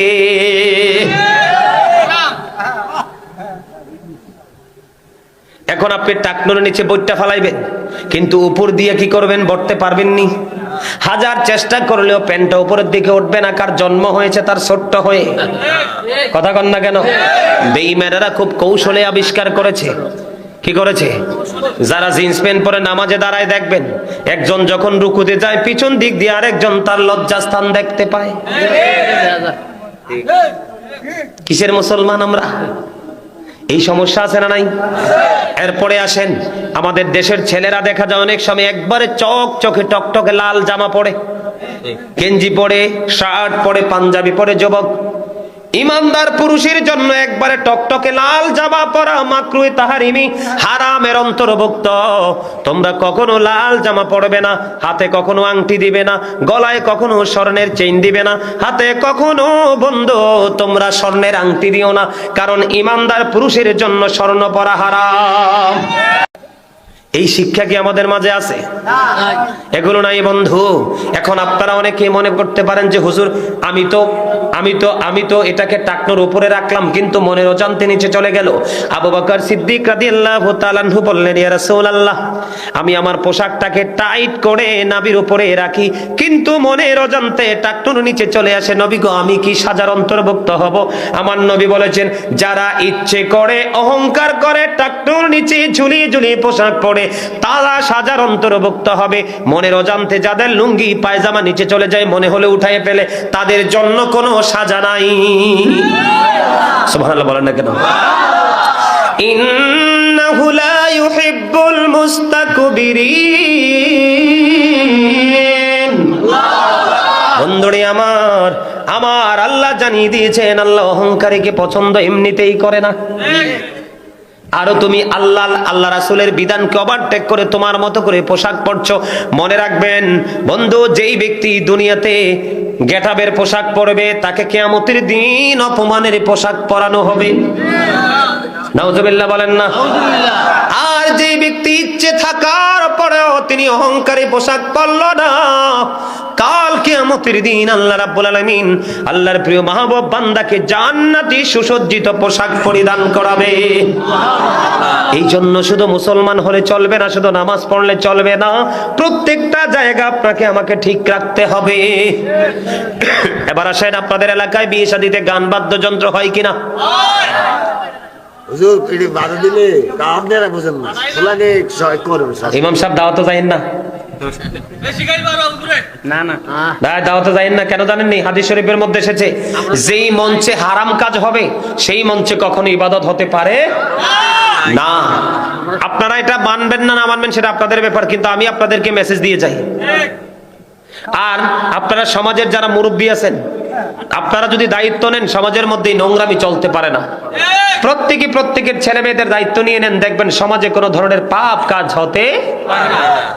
আমি আপনাদেরকে বলে 3টা হাদিস শরীফ শোনাবো, ছোট্ট ছোট্ট। আমার রাসূল বলেছেন, মাঠের মধ্যে পানি দিলে যেমনি ফসল জন্ম হয়, গান থেকে তেমনি ভাবে মানুষের অন্তরে নোংরামি জন্ম হয়। আমার রাসূল বলেছেন, গানের আসরে যাওয়া পাপী লোকেদের কাজ, কান দিয়ে গান শোনা ফাসিকদের কাজ, আর গান থেকে মজা নেওয়া কুফরির অন্তর্ভুক্ত। আমার নবী বলেছেন, কিয়ামতের পূর্বক্ষণে একদল মুসলমানের চেহারা বিকৃত হয়ে যাবে, মাটির মধ্যে গ্রথিতকরণ করা হবে। ইয়া রাসূলুল্লাহ, তারা কি তাওহীদ মানবে না? নবী বলেছেন তারা তাওহীদ মানবে। তারা কি রিসালাত মানবে না? নবী বলেছেন তারা রিসালাত মানবে।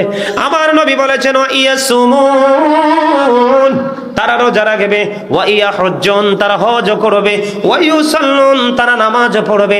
ইয়া রাসূলুল্লাহ, তারা আল্লাহ মানবে, রাসূল মানবে, রোজা রাখবে, হজ করবে, নামাজ পড়বে, তারপরেও কি তাদের এই সাজা বহাল থাকবে? আমার নবী বলেছেন তারপরেও তাদের এই সাজা বহাল থাকবে। তার কারণ হলো তারা গান বাদ্যযন্ত্রের আসর বসাবে। জোরে জোরে নাউজুবিল্লাহ। The music and musical instrument will be increased. কিয়ামতের পূর্বক্ষণে গান বাদ্যযন্ত্র বেড়ে যাবে, আর এই গান বাদ্যযন্ত্র বেড়ে যাওয়া কিয়ামতের আলামত।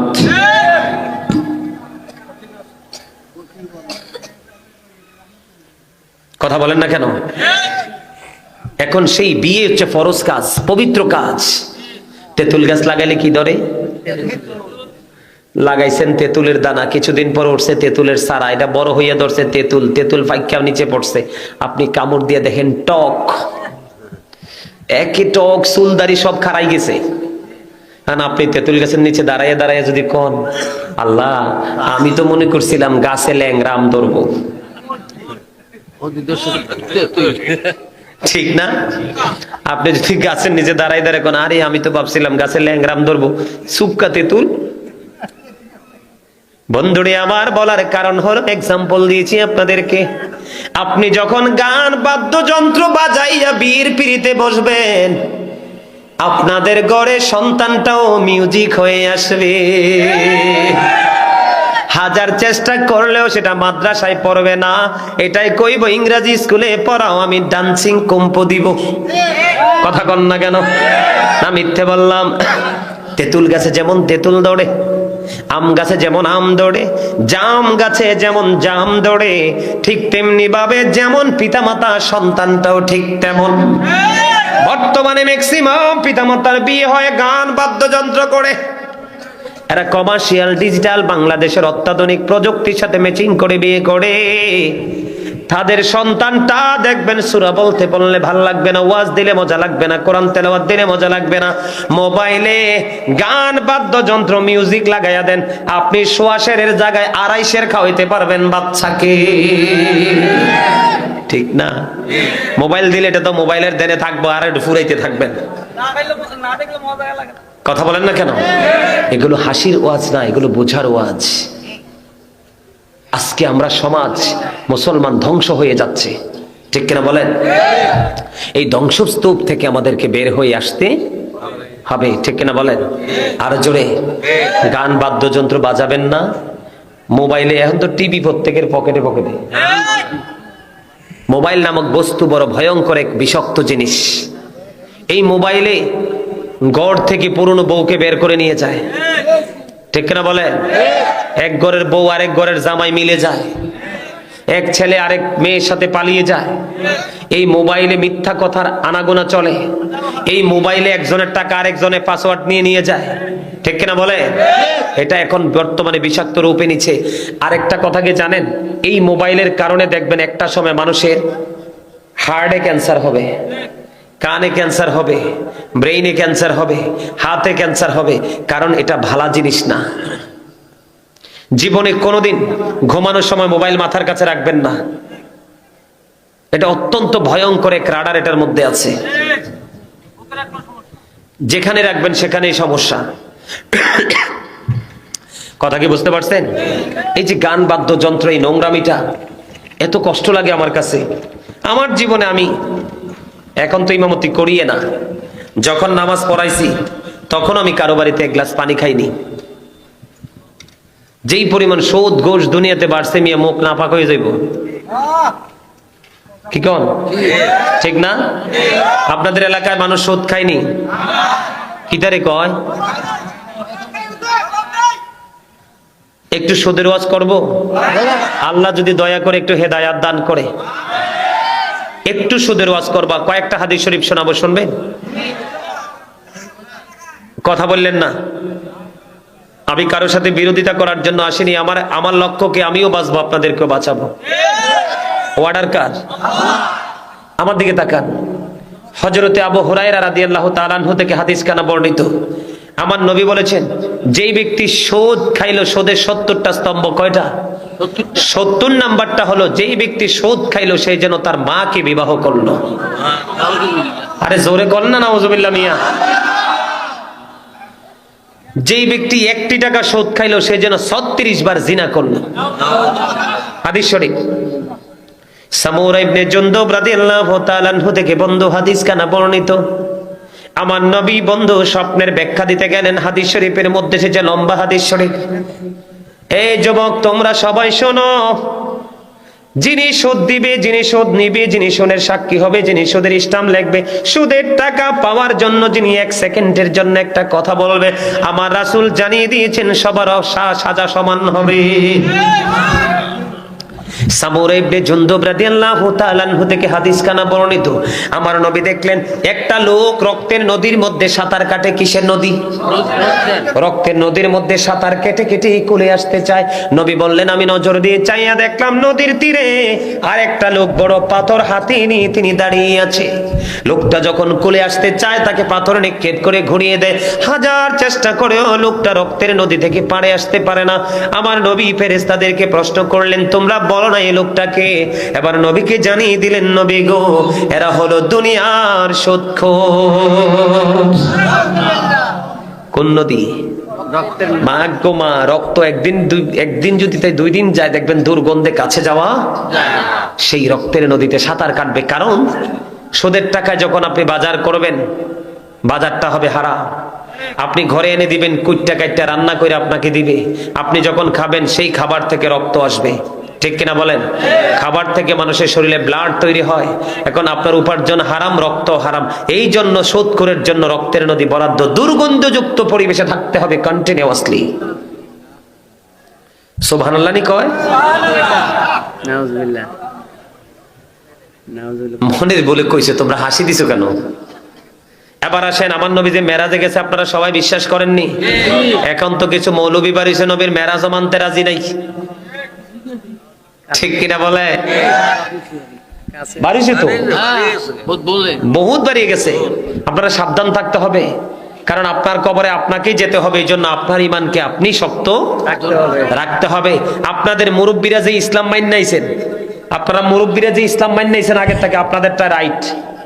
এখন যেটা আবিষ্কার হইতে সেটা নাপিত মার্কা। নাপিত, হ্যাঁ দাদা ঠিক আছে, মানেও নাই, মানবেন না।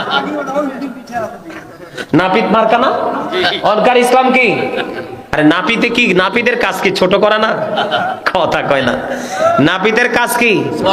ছোট করা। এখন আবিষ্কার হচ্ছে নাপিত মার্কা ইসলাম। শুধু ছোট নাই নাই নাই, আছে কি? আমার হাত আর মাথা, ঠিক কিনা বলে? না মিথ্যা বললাম? বন্ধুরে আমার নবী বন্ধু মেরাজে যখন গেল, মেরাজে যাওয়ার পরে বন্ধু জাহান্নামে একটা সম্প্রদায়ের দিকে নজর দিল। চাইয়া দেখলো এক একটা মানুষের পেট এক একটা ঘরের মতো বড় বড়। জিব্রাইলকে বলল, জিব্রাইল বলো না মানুষগুলো কে রে? তাদের পেটটা এত বড় বড় কেন রে জিব্রাইল? এবার জিব্রাইল বলল, ইয়া রাসূলুল্লাহ, ইয়া হাবিবাল্লাহ, এরা হলো দুনিয়ার সুদখোর। নবী বলতেছে, জিব্রাইল রে, আমি এই পেটের মধ্যে শুধু সাপ আর বিচ্ছু দেখতে পাই। সুদখোর বড় ভয়ঙ্কর। এদের সাথে কোনো ধরনের সম্পর্ক রাখা যাবে না। প্রেম প্রীতি করা, আত্মীয়তা করা, তাদের দান সদকা আমল আখলা কিচ্ছু কাজে লাগবে না, কারণ মাথা থেকে পা পর্যন্ত পুরো বডি নাপাক। কি বুঝতে পারছেন? সম্মানিত উপস্থিতি, এই সুদ কি লাভ কোন তো টাকা পয়সা দিয়ে? মানুষ কি জীবনে কিছু নিয়ে যেতে পারে? এই সন্তানকে বাড়ি বানাইয়ে দেওয়ার জন্য, গাড়ি বানাইয়ে দেওয়ার জন্য সুদ খাচ্ছেন। কেন খাচ্ছেন? আল্লাহ রাব্বুল আলামিন কোরআন শরীফের 19 পারা সূরা শুআরার 88 নম্বর আয়াতে বলছে, ইয়াউমা লা ইয়ানফাউ মালু ওয়ালা বানুন। আপনার সন্তান সন্ততি ধন সম্পদ কিচ্ছু কাজে লাগবে না। এগুলো বরং আপনাদেরকে কালসা বই উল্টো সবল দিবে। আপনি আজকে বাড়ি যে বলেন না আপনার ছেলেকে, ছেলের বউকে আমার করোনা হয়েছে, আপনার সীমানায় পাড়া দিবে না। আপনাকে ঘর থেকে বের করে আশ্রমে পাঠাবে। এই করোনা কালে আমরা দেখছি বাবা মরে আছে ওই রুমে, সন্তান তাকায় না। তো কার জন্য করছেন? ওয়ারিসের ভবিষ্যৎ রচনা করছেন নিজের ভবিষ্যৎকে মেরে। বুদ্ধিমান মানুষ হলো নিজের ভবিষ্যৎ আগে রচনা করব, তারপরে ওয়ারিস। কারণ আমি আগে বাঁচবো, তারপরে তোমাকে বাঁচাবো। আমি নিজেই যদি বাঁচতে না পারি বাঁচাবো কি করে? এই জন্য আগে আপনাকে নিজেকে বাঁচতে হবে, তারপরে আরেকজনকে বাঁচানোর চেষ্টা। সম্মানিত উপস্থিতি, ইন্না সলাতা তানহা আনিল ফাহশাই ওয়াল মুনকার। নামাজ মানুষকে খারাপ কাজ থেকে বাঁচিয়ে রাখে। সম্মানিত উপস্থিতি, হযরতে আবু যর রাদিয়াল্লাহু তাআলা থেকে হাদিস খানা বর্ণিত, আমার নবী শীতের দিনে বের হলো। আপনাদের এলাকায় মেহগনি গাছ আছে নাকি? দেখবেন অনেক গাছ ঝরে গেছে, অনেক গাছের কিছু পাতা আছে, দেখবেন 2 দিনে ঝরে পরিষ্কার হয়ে যায়। আছে না? এই দিন আসলে এটা হাদিস শরীফের সাথে মিল আছে। আমার নবী শীতের দিনে বের হলো, বের হওয়ার পরে নজর দিয়ে দেখলেন গাছের পাতা বিরামহীন ভাবে ঝরে ঝরে পড়ছে। এবার আমার নবী আবু যরকে ডাক দিলেন। আবু যর উত্তর দিল, লাব্বাইকা ইয়া রাসূলুল্লাহ। আমার নবী গাছের পাতা যখন ঝরতেছে গাছের ডাল ধরলেন। কি করলেন? গাছের ঢাল ধরলেন। গাছের ডাল ধরার পরে আপনার বিরামহীন ভাবে গাছের পাতা ঝরে পড়ছে। আমার নবী ডাক দিয়ে বলে, আবু যর। আবু যর উত্তর দিল, লাব্বাইকা ইয়া রাসূলুল্লাহ। আমার নবী ডাক দিয়ে বলে, আবু যর চাইয়া দেখো রে, শীতের দিনের কারণে গাছের পাতা কেমনে বিরামহীন ভাবে ঝরে ঝরে পড়ছে। গাছের পাতা যেমনি ঝরে ঝরে পড়ছে রে আবু যর, আল্লাহর বান্দা যখন নামাজের মাধ্যমে আল্লাহর কুদরতি কদমে সিজদা দিবে, ওই গাছের পাতার মতো তার জীবনের গুনাহগুলি ঝরে যাবে। আসছে লাইলাতুল বরাত, সুবর্ণ সুযোগ, ভাগ্য রজনী। আল্লাহ সব বরাদ্দ করবে এই রজনীতে। আমিন। সারা রাত ইবাদত করবেন, ফজর পরে ঘুমাবেন। আমিন। ইনশাআল্লাহ বলেন না? ইনশাআল্লাহ। বিরক্ত হইেন না। আল্লাহ কিন্তু আপনাকে দিতে বিরক্ত হয় না। আপনি কেন আল্লাহকে ডাকতে বিরক্ত বোধ করেন? কথা কি বুঝতে পারছেন? প্রয়োজনে দিনের বেলা ঘুমাবেন বেশি করে। আমিন। কথা কি বুঝতে পারছেন? আমিন। সম্মানিত উপস্থিতি, আর আলোচনা করব না, মুনাজাত। অনেক আলোচনা হয়ে গেছে। আরে দোয়া তো করবই। আপনারা সকলেই 5 ওয়াক্ত নামাজ পড়বেন। আরেকটা ছোট্ট একটা হাদিস শরীফ শোনাবো, মনে হয়েছে এখন শেষ বেলায়। ছোট্ট একটা হাদিস শরীফ, কোরআন শরীফের 29 পারা সূরা কলামের মধ্যে আল্লাহ বলেছেন, ওয়া ইন্নাকা লাআলা খুলুকিন আযীম। You are a good character. আমার নবী ছিলেন উত্তম চরিত্রবান। কি কোন? আরে এই আমি কর্ম আনে একটু বইয়েন, একটু বইয়েন। ওদের আবদার করছে, আবদারটাকে পূরণ না করলে মুরব্বী মানুষ কষ্ট দিব না। এখন বলে, হুজুর আমাদের নবী উত্তম চরিত্রবান, এখানে আসলেন কেন? আমার নবী উত্তম চরিত্রবান, আমরা হলাম সবচেয়ে খারাপ চরিত্রবান, ঠিক না? কেন আসলাম? আমার দিকে তাকান। আল্লাহ রাসূল বলেছেন, মানুষের উত্তম চরিত্র তার জীবনের গুণাগুলোকে এমন ভাবে ধ্বংস করে দেয়, যেমনি বরফের চাকে পানি লাগলে যেমনি বরফ গলে যায়। সুবহানাল্লাহ। আমার ওয়াজ তো বুঝে না, দুর্বল হয়ে গেছে। না দুর্বল না, সকলে। বরফে পানি লাগলে কি বরফ থাকে? নবী বলেছেন, উত্তম চরিত্র মানুষের জীবনের গুণাগুলোকে এমন ভাবে ধ্বংস করে যেমনি পানি লাগলে বরফ ধ্বংস হয়ে যায়। আর খারাপ চরিত্র মানুষের আমলকে এমন ভাবে ধ্বংস করে দেয় যেমনি মধুর মধ্যে সিরকা পড়লে মধু যেমনি ধ্বংস হয়ে যায়। এই জন্য আমাদেরকে উত্তম চরিত্রবান হতে হবে। আমাদের আমল নাই তো। এই আমার দিকে তাকান। আপনি সারা জীবন ইবাদত বন্দেগী করবেন, নামাজ রোজা করবেন, দান সদকা করবেন, কিন্তু কোনো ফায়দা পাবেন না যদি আপনার ব্যবহারটা সুন্দর না হয়। হযরতে আবু হুরায়রা রাদিয়াল্লাহু তাআলা আনহু থেকে হাদিস বর্ণিত, আমার নবীর কাছে প্রশ্ন করলেন, নবী গো, এক ব্যক্তি সম্পর্কে বললেন নবীকে, উনি অনেক দান সৎকা করে, অনেক ইবাদত করে, কিন্তু ওনার ব্যবহার সুন্দর না, ওনার আচরণে মানুষ কষ্ট পায়। নবী বললেন সে জাহান্নামী। নাউজুবিল্লাহ বলেন না কেন? সে কি? জাহান্নামী। আরেকজন মহিলার দিকে ইঙ্গিত করে বললেন নবীকে, ওই মহিলাটা তো দানও করতে পারে না, ইবাদতও করতে পারে না, কিন্তু তার ব্যবহারে তো সুন্দর, তার ব্যবহারে মানুষের কলিজা ঠান্ডা হয়ে যায়। আল্লাহ রাসূল বলেছেন সে জান্নাতি। এই জন্য আমাদেরকে সব ঠিক করতে হবে। আমরা মুসলমানকে দেখলে সালাম দেই না, অথচ রাসূল বলেছেন পরিচিত হোক অপরিচিত হোক মুসলমান দেখলে সালাম দিয়ে দিবা।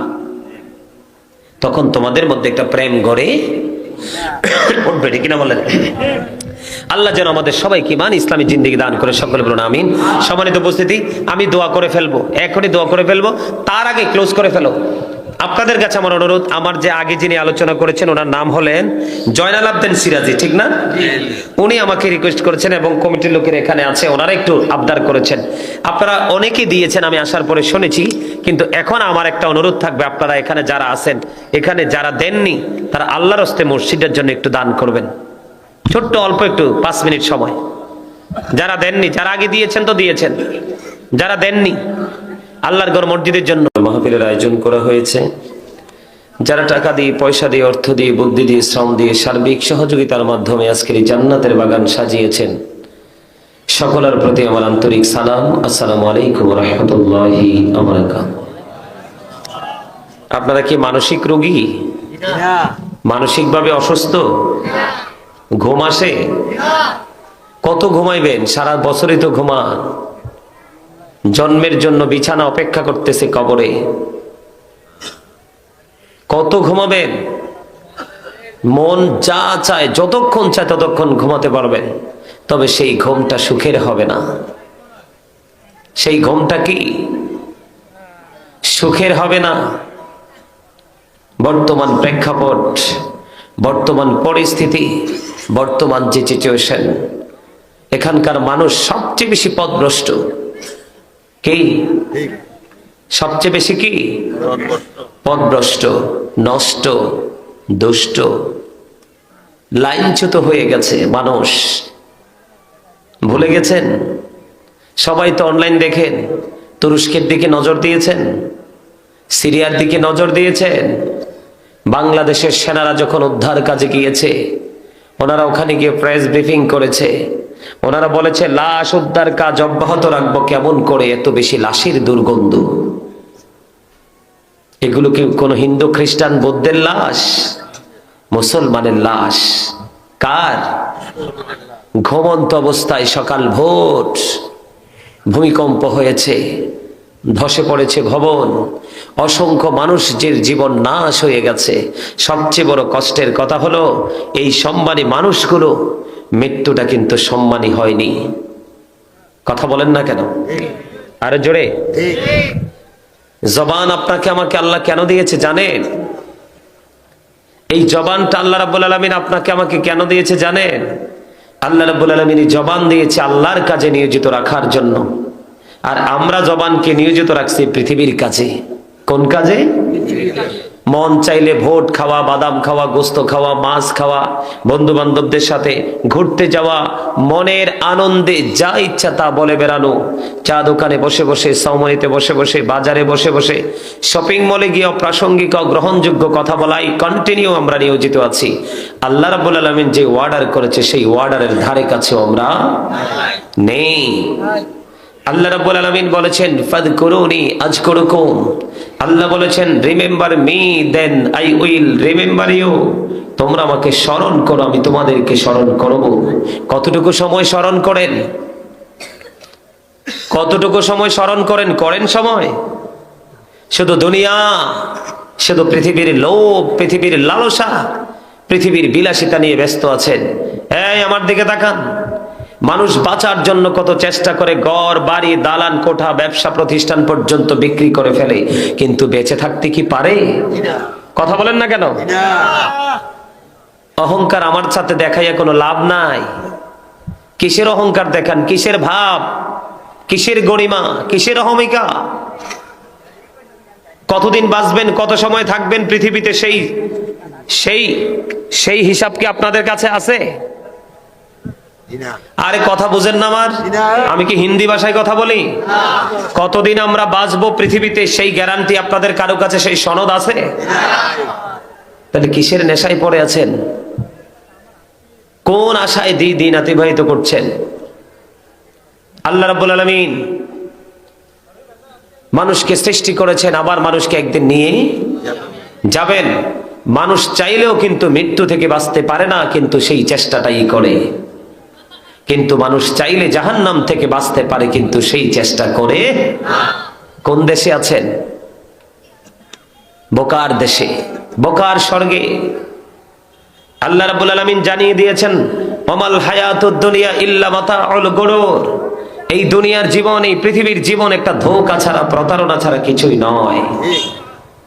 দুনিয়াটা কি? কথা বলেন না কেন? আরে ভাই, আপনার তো কৃপণ। কৃপণকে আল্লাহ দেখতে পারে না, পছন্দ করে না। আল্লাহ রাসূলের যেখানে আল্লাহ রাসূলের কথা হবে, সেই সেখানে যেই যার জবান বন্ধ রাখবে, সে হলো সবচেয়ে বড় কৃপণ। সে কি? কৃপণকে আল্লাহ পছন্দ করেন না। এখন যদি বলেন না হুজুর আমরা কৃপণ না, তাহলে কি বলবো? আপনারা প্রাউড ফিল করতেছেন, অহংকার করতেছেন। অহংকার আল্লাহর কুদরতি গায়ের চাদর। এই চাদর ধরে যে টান দিবে তার ঠিকানা হবে জাহান্নাম। কারণ অহংকার একমাত্র তারই সাজে যিনি লা শারিক, যিনি আহাদ, যার কোনো ক্ষয় নেই, যার কোনো বিনাশ নেই, যার কোনো মরণ নেই। তিনি হলেন কুল হু আল্লাহু আহাদ। আল্লাহ ইজ ওয়ান, আল্লাহ এক, অদ্বিতীয়, আর কেউই There is no God but Allah. সে আল্লাহ ব্যতীত কোনো উপাস্য নেই, কোনো ইলাহ নেই। লা ইলাহা ইল্লাল্লাহ, নেই কোনো মাবুদ আল্লাহ ছাড়া। ঠিক কিনা বলেন? আল্লাহ ছাড়া কোনো ইলাহ আছে আমাদের? আছে?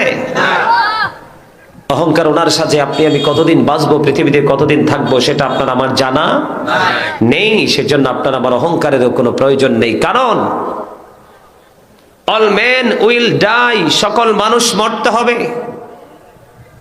চাইলেও কেউ বেঁচে থাকতে পারবে না। কুল্লু নাফসিন যায়িকাতুল মাউত। অস্বীকার করার কোনো সুযোগ আছে? আল্লাহ বলেছে, বান্দা তোমরা শুনে রাখো, আল্লাযী খালাকাল মাউতা ওয়াল হায়াতা লিয়াবলুওয়ান নাস। আল্লাহ জীবন সৃষ্টি করেছেন, মৃত্যু সৃষ্টি করেছেন শুধু মানুষকে পরীক্ষা করার জন্য। কে? জীবন দিয়ে আপনাকে ওপেন করে দিয়েছেন, উন্মুক্ত করে দিয়েছেন, আপনি কি করেন সেটা দেখার জন্য। কিন্তু সেই কি করেছেন আর কি করেননি, আমি আপনি আমরা কি করেছি আর করেনি, সেটার ফয়সালা হবে কবরে যাওয়ার পরে। কিসের পরে? কবরে যাওয়ার পরে। কেমনে ফয়সালা হবে? আল্লাহ জানিয়ে দিয়েছেন, তোমাদের জীবনের সময়গুলো কোন কোন কাজে ব্যয় করেছো সেই জবাব আমাকে দিতে হবে। যৌবন কালটা কোন কাজে লাগিয়েছো সেই জবাব আমাকে দিতে হবে। জীবনে কোন পথে অর্থ উপার্জন করেছো এবং কোন পথে খরচ করেছো সেই জবাব আমাকে দিতে হবে। এবং দ্বীনের শিক্ষা অনুযায়ী কতটুকু আমল করেছো সেই জবাব আমি আল্লাহ নিব, আমাকে দিতে হবে তোমরা। তবে সেদিন কোনো ধরনের কোনো নাটক চলবে না, কোনো ধরনের কোনো বাহানা চলবে না। আল্লাহ রাব্বুল আলামিন বলে দিয়েছেন, ইন্না বাতশা রাব্বিকা লাশাদীদ। আল্লাহ বলেছেন, the seizing of Allah is difficult. আল্লাহর ধরা, আল্লাহর পাকড়াও বড় শক্ত, বড় কঠিন। ঠিক বলতে পারেন না?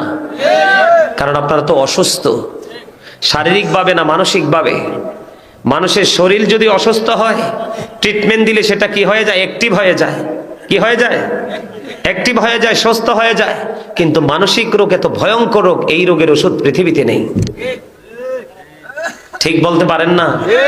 কারণ ঠিক তো বলবেন না জানি, কারণ রাসূল বলেছেন, আল হাক্কু মুররুন, হক কথা একটু তিতা। হক কথা কি?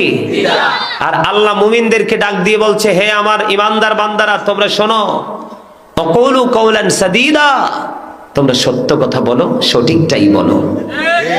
সে দ্য রাইট থিং, সত্য কথা বলো, সঠিক কথা বলো। বলছে কে? আল্লাহ। আর রাসূল বলছে কি, হকটা একটু তিতা লাগবে। কার কাছে? মুনাফিকের কাছে, বেঈমানের কাছে। ইমানদারের কাছে হকটা মধুর চেয়ে মিষ্টি লাগবে। কারণ ইমানদাররা চায় সত্য তথ্য, সত্য মেসেজ। তারা সত্যের সন্ধানে সারাক্ষণই নিয়োজিত থাকে। ঠিক কিনা বলেন? সম্মানিত উপস্থিতি, আল্লাহ বলেছেন, ইন্না বাতশা রাব্বিকা লাশাদীদ, the seizing of Allah is difficult. আল্লাহর ধরা, আল্লাহর পাকড়াও বড় কঠিন, বড় শক্ত। আল্লাহর ধরাটা খুবই শক্ত, আল্লাহ বান্দাকে খুব শক্তভাবে ধরবে। আল্লাহ বলেছেন ইন্নাল্লাহা সারিউল হিসাব, Allah is going to take account, Allah হিসাব গ্রহণে অত্যন্ত তৎপর। কি করবেন? তখন কোনো তাল বাহানা চলবে না, কোনো ঘোষ টোষ চলবে না, কোনো টেলিফোন চলবে না। আল্লাহ জানিয়ে দিয়েছে বান্দা সাবধান হও, পৃথিবীতে অসুস্থ হলে মৃত্যুর মাধ্যমে অবসান হয়, তুমি অভাবে পড়লে আপন স্বজন থাকলে তাদের সহযোগিতার মাধ্যমে অবসান হয়, বিপদে পড়লে তোমাকে কেউ না কেউ উদ্ধার করার জন্য চলে আসে, সেখান থেকে তোমার একটা অবসান হয়। কিন্তু বর্জখী জীবনে তো ভয়ঙ্কর, ফিউচারটা তো ভয়ঙ্কর। আল্লাহ বলেছেন লা ইয়ামুতু, people will not die that day, মানুষ সেদিন আর মরতে পারবে না। ফিহা ওয়ালা ইয়াহইয়া, people will not be able to live that day, মানুষ সেদিন আর বাঁচতেও পারবে না। আল্লাহ বলেছেন ওমা হুমান হাবি গায়িবিন, people will not be able to escape that day, সেদিন মানুষ সেখান থেকে পালিয়ে যেতেও পারবে না। বাঁচার সুযোগ নাই, মরার সুযোগ নাই, পালাবারও সুযোগ নাই। ধরবে কেমনে? কথা বলেন না কেন? ধরবে কিভাবে? মুখে কি মেরাফিটা দিয়ে রাখছে? মেরাফিটা চিনে? শুধু গুড়ি, চাল দিয়ে গুড়ি করে এটাকে অনেকটা একটা কাইয়ের টুকরা, ঠিক কিনা বলেন? চালের কাই করে মা বোনেরা করে এটা দিয়া, ঠিক কিনা? এই দুই গালে দুইটা ঢুকাইলে কোনো ভাষা আসবে না। এখানে অনেক লোক দেখা যায় যে মুখে মেরাফিটা দিয়ে বসছেন। ফিডা যে কি পর্যন্ত খাইবেন কবরে গেলে, উপায় নাই।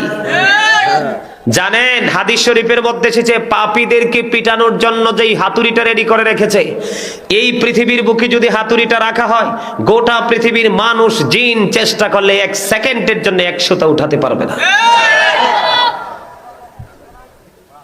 অথচ আল্লাহ বলেছে আল্লাহর মানুষকে অনেক সুন্দর করে সৃষ্টি করেছেন। সূরা 3-এ আল্লাহ বলেছেন লাকাদ খালাকনাল ইনসানা ফি আহসানি তাকওয়িম, আল্লাহ মানুষকে এত সুন্দর করে সৃষ্টি করেছেন যে আসমান জমিনের মধ্যে যা আছে সবকিছুর চাইতে সুন্দর।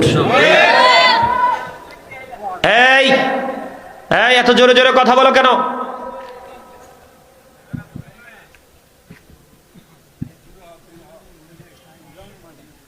আমার দিকে তাকান, আল্লাহ কি বলছেন? Beautiful shape. পৃথিবীকে আপনি প্রশ্ন করেন জমিন তুমি তো অনেক সুন্দর, জমিন আপনাকে পাল্টা জবাব দিবে নো, আমার চাইতে তোমরা বেশি সুন্দর, কারণ আমার জন্ম হয়েছে তোমাদের জন্য। আরে মি আপনারা তো হেসা অসুস্থ, ঠিক বলতে পারেন না? এই চামড়াটার 2 টাকার কোনো দাম নাই।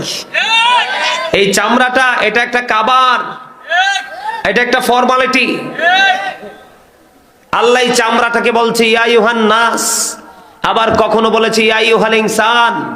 আমরা বাংলাতে বলি মানুষ, ইংলিশে কখনো বলে ম্যান, আবার কখনো বলে পারসন। এটা হলো চামড়াই, বডি স্ট্রাকচারটার নাম। এই বডিটার ভিতরে আরেকটা মানুষ আছে, সেটার নাম ইংলিশে বলা হয় সোল, বাংলাতে বলা হয় আত্মা, আল্লাহর কোরআনের ভাষায় বলা হয় রূহ। আল্লাহ বলেছেন say the soul is the order of my lord, আত্মাটা হলো আল্লাহর ওয়ার্ডার, ফার্স্ট টেন্স, আলবে আর প্রেজেন্ট টেন্স পৃথিবী, ফিউচার টেন্স বর্জখী জীবন, কবর থেকে বাকি জীবন। এখানে পার্থক্য কোনটা? দেহের মধ্যে যতক্ষণ পর্যন্ত আপনার আমার মধ্যে পাখি আছে ততক্ষণই আপনি আমি মানুষ। যখন এই দেহ থেকে পাখিটা আউট হয়ে যাবে, I am a dead, you are dead, আমি আপনি আমরা সবাই মৃত, ঠিক কিনা বলেন? মৃত্যু যেই কোনো মুহূর্তে আসতে পারে। কিসের তো ভাব, কিসের অহংকার? আল্লাহ রাসূল বলেছেন পৃথিবীতে প্রত্যেকটা জিনিসকে ক্লিয়ার করার জন্য, ক্লিন করার জন্য একটা উপাদান, একটা যন্ত্র থাকে। মানুষের মনের ঘর, মানুষের হৃদয়ের ময়লা ক্লিন করার জন্য সবচেয়ে বড় যন্ত্র হলো আল্লাহর জিকির। নাকি মিথ্যা বললাম? ভাল লাগে আপনাদের কাছে? আমার কথা সবার কাছে ভাল লাগে না, আমার কথা সবার কাছে ভাল লাগবে না, লাগবে সাচ্চা ইমানদারের কাছে। কারণ মুনাফিকের তো বেলু নাই। এটা আপনার কাছে আইলেও হাসবো, আরেকজনের কাছে গেলেও হাসবো।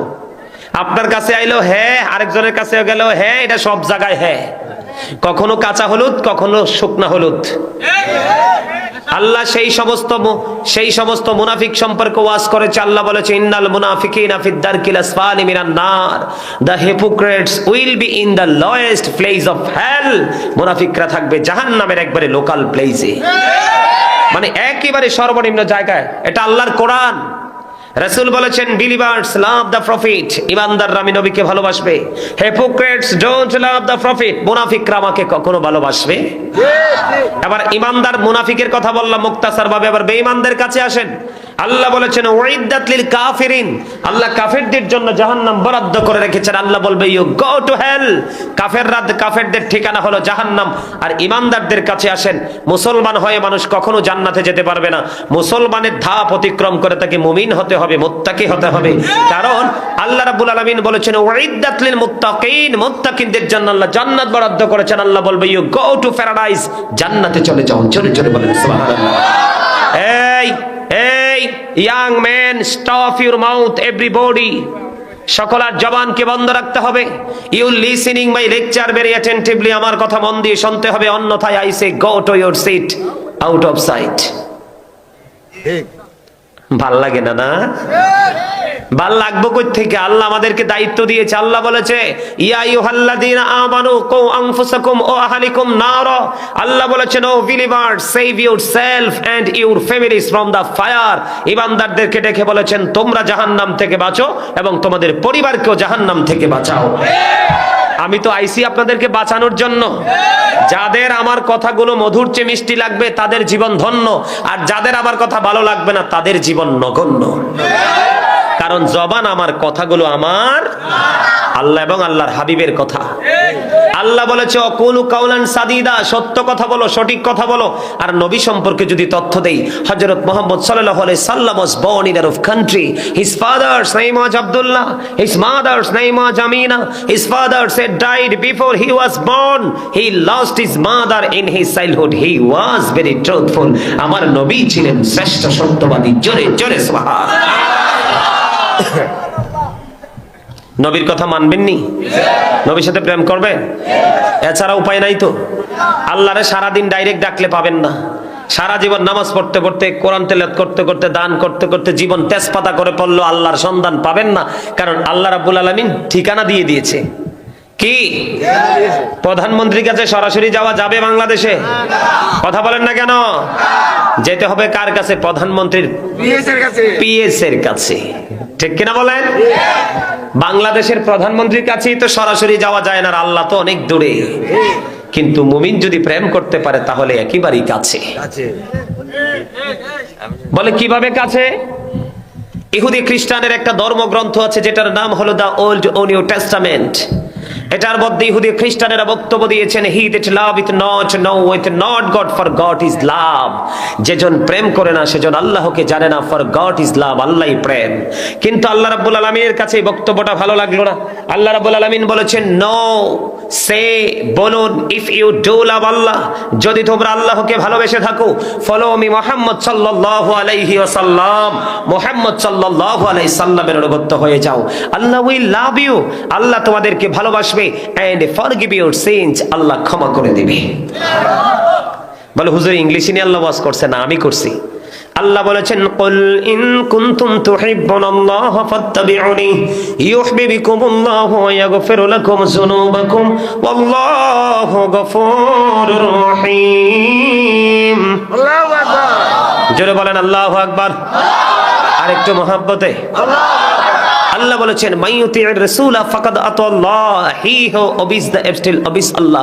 যে ব্যক্তি রাসূলের নির্দেশ মানলো সে যেন আল্লাহর নির্দেশ মানলো। সুবহানাল্লাহ। তাহলে আপনাকে আল্লাহ যে ঠিকানা দিয়েছে সেই ঠিকানা বরাবর যখন আপনি দরখাস্ত করবেন তখনই দরখাস্ত মঞ্জুর হবে, অন্যথায় কিন্তু আপনি গ্র্যান্টেড হতে পারবেন না, সাকসেস হতে পারবেন না। কথা বলেন ঠিক না ঠিক?